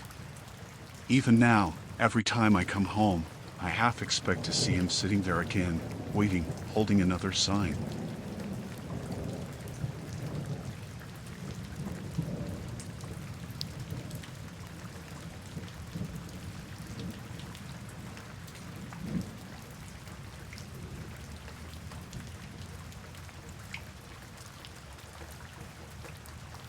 I went camping alone up in the mountains last spring, just to get away from everything for a few days. It's something I like to do from time to time, the quiet, the solitude, the chance to just clear my mind. I'm not someone who gets nervous easily, especially not in nature. I've been on countless hikes and camping trips. So, when I set up camp at a little clearing just off the main trail, I thought it would be another peaceful night. The weather was perfect, and I was feeling good. I had a small fire going, just enough to cook my dinner and keep the bugs away. It was about dusk, and I was sitting on a log by the fire, eating some canned chili. That's when I heard footsteps. At first, I figured it was a deer or some other animal, but the sound was too steady, too deliberate. I tensed up, standing up slowly and turning toward the noise. Out of the trees stepped a man, maybe in his mid-30s. He looked scruffy, hair long and unkempt, clothes worn and dusty, like he'd been walking for a long time. He didn't look dangerous at first, but something about the way he approached made my stomach tighten. He smiled, and I could tell it wasn't the kind of smile that made you feel at ease. "Hey there," he said, his voice rough, like he hadn't spoken to anyone in days. "You got a minute?" I was hesitant but didn't want to be rude. "Sure. What's up?" "I'm just lost," he said, walking closer to my fire. "Been walking for hours, trying to find the trail again. You wouldn't happen to have a map, would you?" I glanced at the small map I had tucked in my bag and then back at him. Something felt off. His clothes were too worn for someone just out for a hike, and there was a smell to him, damp, musty, and a little like sweat. But I didn't want to jump to conclusions. I offered him a quick smile. "Yeah, I've got one, but I'm not sure you're too far off the trail. You should be able to find it if you head north." He nodded like he was listening, but then just stood there. And for a moment, he didn't say anything. His eyes just stayed on me, almost studying me, like he was trying to figure something out. I didn't like the way he was looking at me. It felt like he wasn't interested in finding the trail anymore, like he was waiting for me to invite him to stay. "You camping out here?" he asked, his voice much softer now, like we were having a casual conversation. I wasn't sure how to answer. The tone of his voice had shifted. He wasn't just lost anymore. He was interested in something else. "Yeah, just for a few nights." He nodded again, taking a few steps closer to the fire. Too close. I took a step back without thinking, suddenly feeling the hairs on the back of my neck stand up. I didn't want to be rude, but I wasn't about to let some random guy get too close to me in the middle of nowhere. "You alone?" he asked, his eyes narrowing slightly. "Seems kind of dangerous out here all by yourself, don't it?" I forced a smile, trying to keep the conversation light. "It's not too bad. I'm used to it." He didn't seem convinced. "You ever worry someone might show up, though? Someone like me?" That hit me like a cold wave, and I froze. His words hung in the air, almost like a threat disguised as a joke. I didn't know if I should laugh it off or if I should take it seriously. I decided not to engage, hoping he'd get the hint. "Look, I should probably get some sleep," I said, trying to keep my voice steady. "It's getting late." But he didn't move. Instead, he leaned against a tree, just standing there, staring at me with that same unsettling gaze. "You got a tent set up, or are you just sleeping under the stars?" he asked, his voice calm, but there was something in it, something almost too calm, like he was probing for more. I didn't answer right away. I was trying to keep my thoughts together, but the unease I felt was growing. I glanced at my tent, then back at him. His posture had changed. He was no longer just standing still. He was leaning in slightly, almost like he was waiting for me to say something, anything. "I'm good for the night," I said, trying to sound casual. "I'm just gonna get some rest. You should probably head out before it gets too dark." But he didn't leave. He just kept standing there. I could hear him shifting, like he was trying to make himself comfortable without really moving away. I tried to stay calm, but everything inside me was screaming to just get in the tent and zip myself up. The man took a step closer. "You ever think about what would happen if someone didn't leave?" That was it. That was the moment I realized I was dealing with someone who wasn't just lost. He wasn't just a drifter passing through. He was trying to make me feel small, make me uncomfortable, make me unsure. And in that moment, I knew I had to act. "I think you should go," I said, my voice low but firm. "Now." His smile didn't fade, but there was something in his eyes, a flicker of something that made the blood in my veins freeze. For a second, he just stood there, looking at me like he was trying to decide whether to push it further. Then, without saying another word, he turned and started walking away, his footsteps slow and deliberate, almost like he was savoring the moment. As he moved further into the trees, I couldn't help but watch him, my heart pounding in my chest. The silence that followed was deafening, and I was still holding my breath, waiting for him to turn around, to come back, too. But he didn't. I didn't sleep that night. I spent the hours lying in my tent, listening to the noises around me. Every snap of a twig, every rustle of the wind in the trees, made my heart race. I was afraid to fall asleep, afraid that he'd come back, or worse, that he'd already be waiting for me outside. At dawn, I packed up my things and left. I didn't care about the hike I had planned. I just wanted to get out of there as fast as possible. I didn't look back. I couldn't. As I drove away, I kept thinking about the way he'd looked at me, about his words. I couldn't shake the feeling that he had known exactly what he was doing. And if I hadn't stood my ground, I don't know what might have happened. I haven't been camping since. I don't know if I ever will again. I can't get the image of him standing there, just watching me, out of my head. I don't think I'll ever feel safe out there again.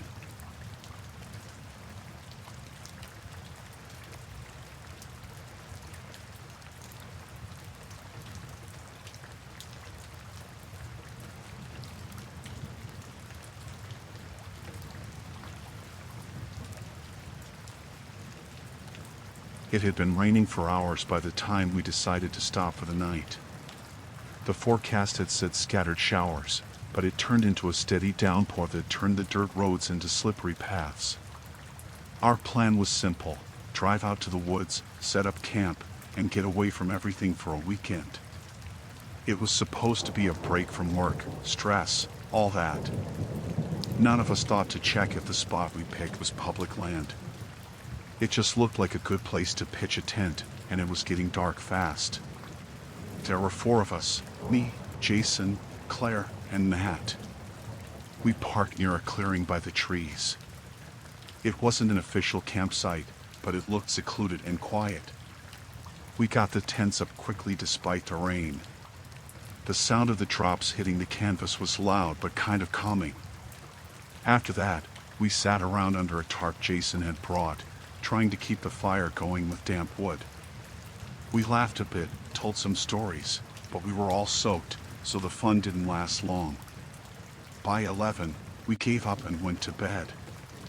It must have been around 2 in the morning when I woke up. I wasn't sure why at first. The rain had lightened up, just a faint tapping against the tent now. Everything was quiet except for that. I thought maybe I had heard an animal or something, but when I listened closer, I heard voices. Low, angry voices. I unzipped the sleeping bag carefully and leaned toward the tent door, straining to hear. Jason's tent was closest to mine, and I could hear him whispering to someone.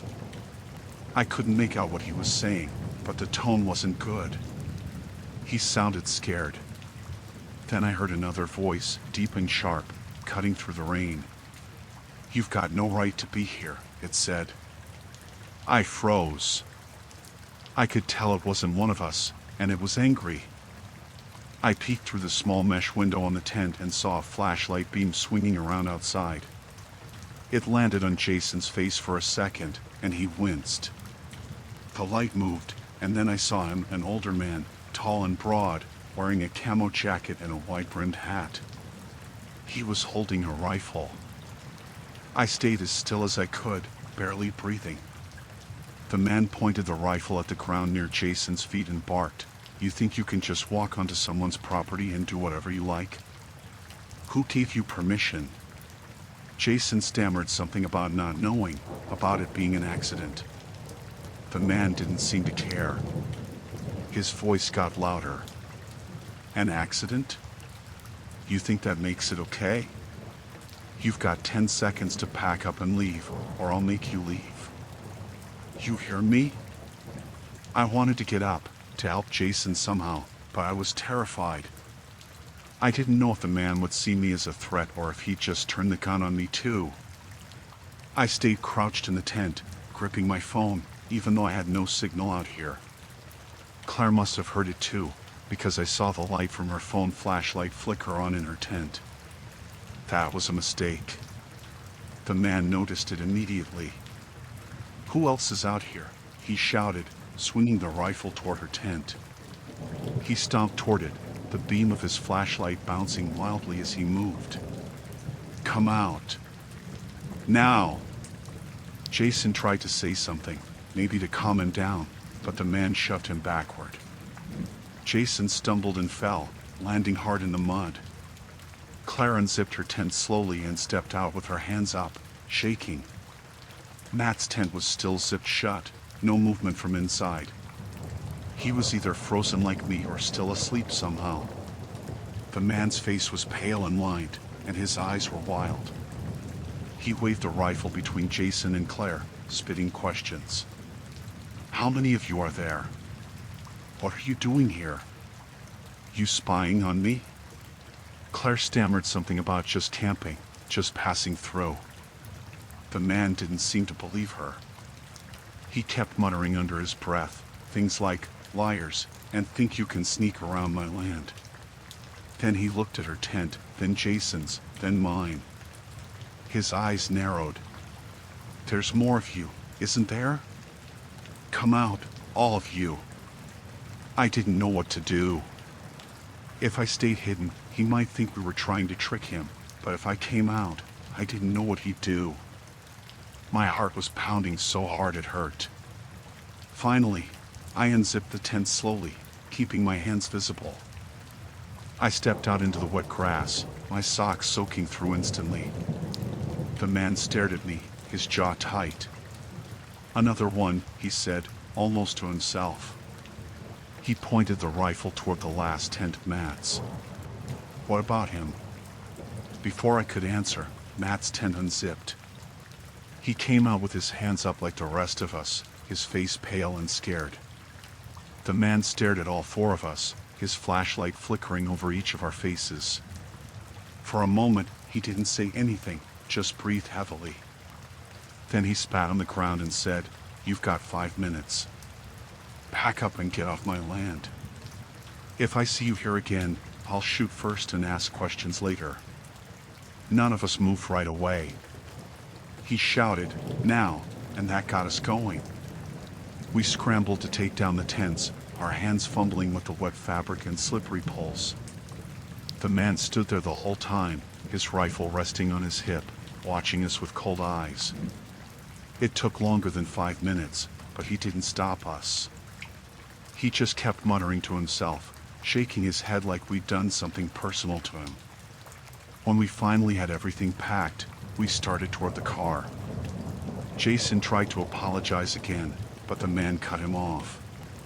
"Just go," he said, "and don't come back." We didn't need to be told twice. We piled into the car, and Jason started it up, the tires spinning a little in the mud before catching. As we drove away, I looked back and saw the man still standing there, his flashlight beam following us until we were out of sight. We didn't stop driving until we hit the main road, miles away. No one said much after that. We just sat there, soaked and shaken, the rain still pounding on the roof. We knew we'd been lucky. The man could have done a lot worse than yell at us. I still think about him sometimes, the way he looked at us, like we weren't people, just intruders. It makes me wonder what he was so afraid of or what he was hiding.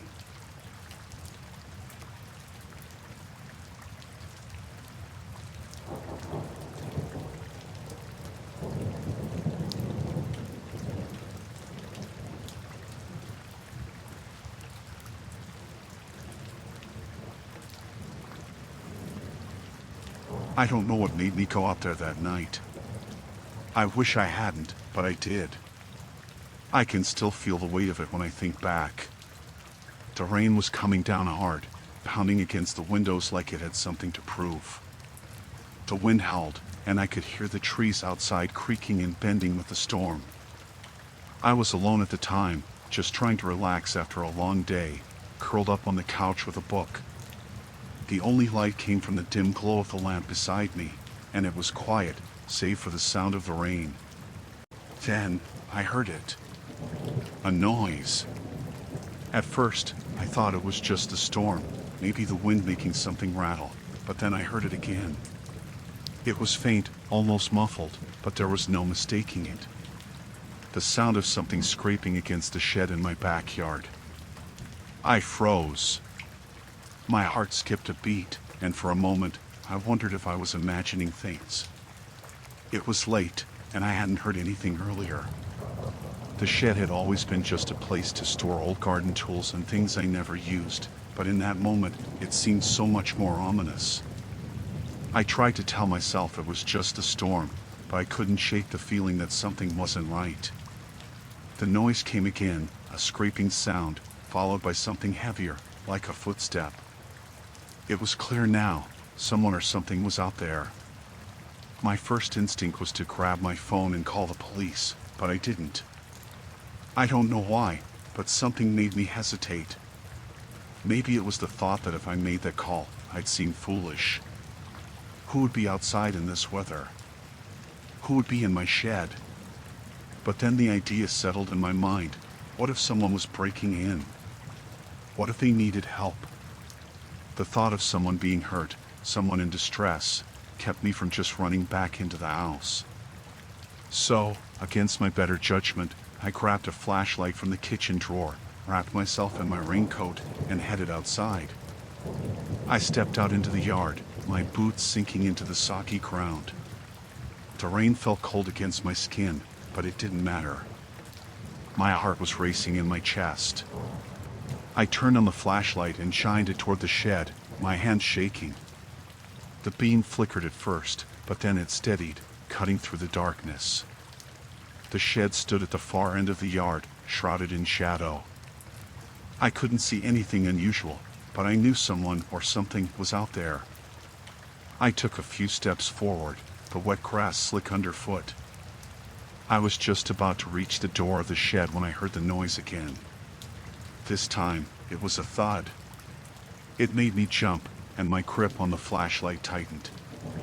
The door to the shed was slightly ajar, not enough for someone to get out, but enough for me to see a sliver of movement inside. I hesitated. I almost turned back, but I couldn't. I had to know what was happening. I pulled the door open, and the hinges squeaked loudly in the still night air. The shed smelled of old wood, damp and musty, and I had to squint in the dim light of my flashlight to make out anything. "Hello?" I called, trying to sound braver than I felt. "Is someone in here?" There was a moment of silence. The only sound was the rain tapping against the roof, but then, just as I thought maybe I was imagining things, I heard it. A soft, strained voice. It came from the far corner of the shed, barely above a whisper. "Help me." I froze. My heart pounded in my chest as the hairs on the back of my neck stood up. The voice was weak, but it was real. I took a cautious step forward, trying to make sense of what I was hearing. There, in the corner, I saw movement. A figure hunched down, its head bent, shoulders shuddering. I couldn't see their face, but I could tell they were sitting on the floor, almost curled up in a ball. "Who are you?" I asked, my voice trembling. "What's going on?" There was a long pause before the figure responded, but when they did, it was in a low, raspy voice that sent a shiver down my spine. "I need to stay here. Please. Don't make me leave." I stood there, staring at the shape in the corner, trying to make sense of what was going on. I had so many questions, but I didn't know how to ask them. Who was this person? How had they gotten in? Why were they hiding in my shed in the middle of a storm? "What do you mean? What are you doing here?" I said, my voice shaking with a mix of fear and confusion. They didn't answer right away. Instead, they shifted in place, and I heard the scrape of metal on the floor. My flashlight flickered again, and I realized they were holding something in their hand, something long and metallic. A knife, maybe? The fear that had been building inside me turned to panic.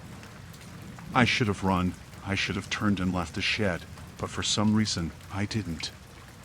I just stood there, frozen, watching as the figure straightened up. "You have to help me," they said, their voice now louder, more urgent. "I can't go back. Please. I can't go back." I had no idea who they were or what they were talking about, but I knew I couldn't stay. Something was wrong. It felt wrong. This was no stranger asking for help. This was something else, something darker. I turned to leave, my heart racing in my chest, when the figure suddenly moved toward me. They stumbled, dragging themselves across the floor. I was too slow to react, and before I knew it, they were standing in front of me, blocking the door. "You can't leave." "I need you to stay," they said, their voice now frantic, desperate. I didn't have a choice. I was trapped in the small shed, the door behind me blocked. My only option was to get past them. I reached into my pocket, my fingers brushing my phone, but before I could pull it out, the figure lunged. I don't know how I did it, but I pushed them back with all my strength. They stumbled, and for a split second, I thought I might have a chance. Without thinking, I bolted out the door and into the rain. I didn't look back, not once. I didn't stop running until I was inside the house, locking the door behind me. I called the police right away. When they arrived, they found nothing in the shed. No person, no evidence of anyone being there. But they did take a report. They checked the area, but they didn't find anything suspicious. They said I must have imagined it, that the storm was playing tricks on my mind. I haven't been able to shake the feeling, though. Every time it storms, I hear that voice in my head. "Please, don't make me leave." It doesn't go away. Whoever that person was, and whatever they wanted, I don't think they were really asking for help. And that thought still haunts me every time the rain starts to fall.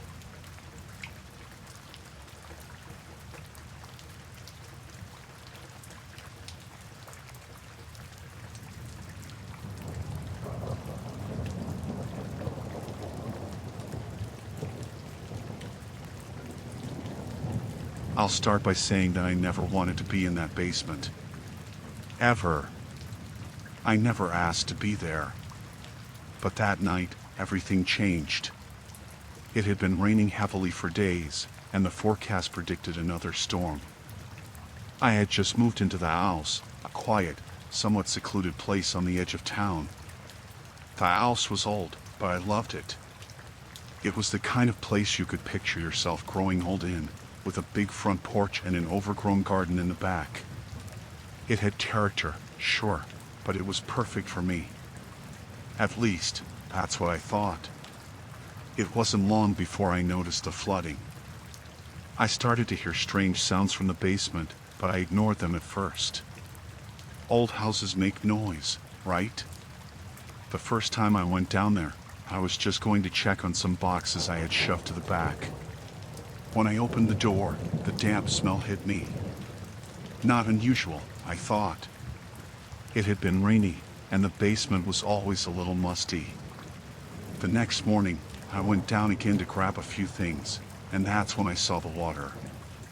It was only a couple inches deep, but enough to make me uneasy. The storm wasn't supposed to hit until later, but it seemed like the house had taken on more water than I realized.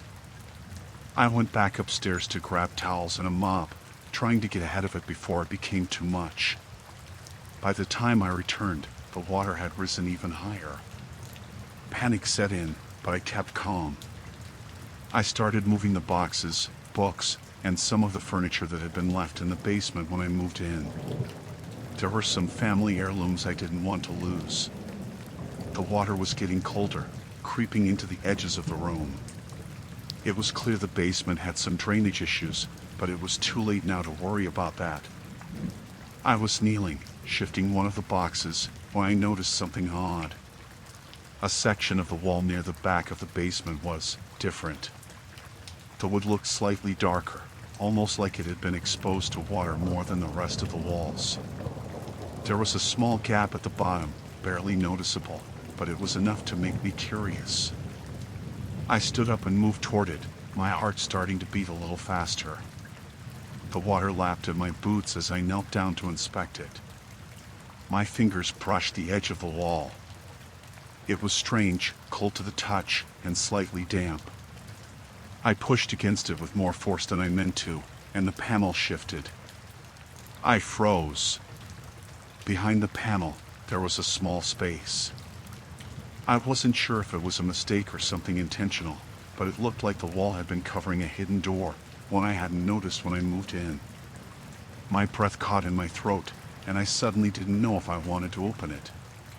But I couldn't stop myself. I grabbed the edge of the panel, pulled it out, and revealed the dark opening behind it. The air felt colder, and the basement seemed to get quieter somehow. The rain outside was still coming down hard, but it almost sounded muffled in comparison to the silence in the basement. I found a small wooden door, old and warped. There was no handle, but there were markings on the wood, deep gouges, almost like something had scraped along the surface for a long time. I hesitated, staring at the door. Something about it felt off, but I pushed past the feeling and grabbed the edge, pulling it open. It creaked loudly as it moved, and my stomach dropped. Inside was a small, dimly lit room. The air in there was musty, stale, and so cold it made my skin crawl. I didn't want to go inside, but I couldn't look away. There was something about it that pulled me in, like it was waiting for me. I stepped inside. The room was tiny, barely big enough for a few people to stand in. At first, I didn't notice anything unusual, just some old, rotting furniture and dust everywhere. But then I saw them items scattered around the floor. Old, strange objects that didn't belong there. I didn't know what to make of it at first. Some of it looked like trash, old papers, broken glass, but there were others, things that I couldn't explain. There was a chair in the corner, stained with something that wasn't just dirt. My heart raced as I looked closer at the items. On the floor next to the chair, there was a small, old-fashioned mirror. It was cracked, but there was something about it that made me feel uneasy, like it was watching me. My mind was starting to race, trying to make sense of everything. I stepped back, my body trembling. Something told me to leave, but my feet wouldn't move. In the middle of the room, there was a small, worn wooden box. I approached it slowly, not sure if I really wanted to open it, but I did. Inside, there were more things, more disturbing items, a handful of dried flowers, a faded photograph of a woman I didn't recognize, and something wrapped in an old, dirty cloth. I unwrapped the cloth, and that's when I found it. A small, rusted key. It was so old that it looked like it shouldn't even exist anymore. My hands shook as I held it. But the more I stared at it, the more I realized that this was no random collection of forgotten belongings. It was deliberate. Someone had placed everything here, and it was meant for someone, maybe me, to find.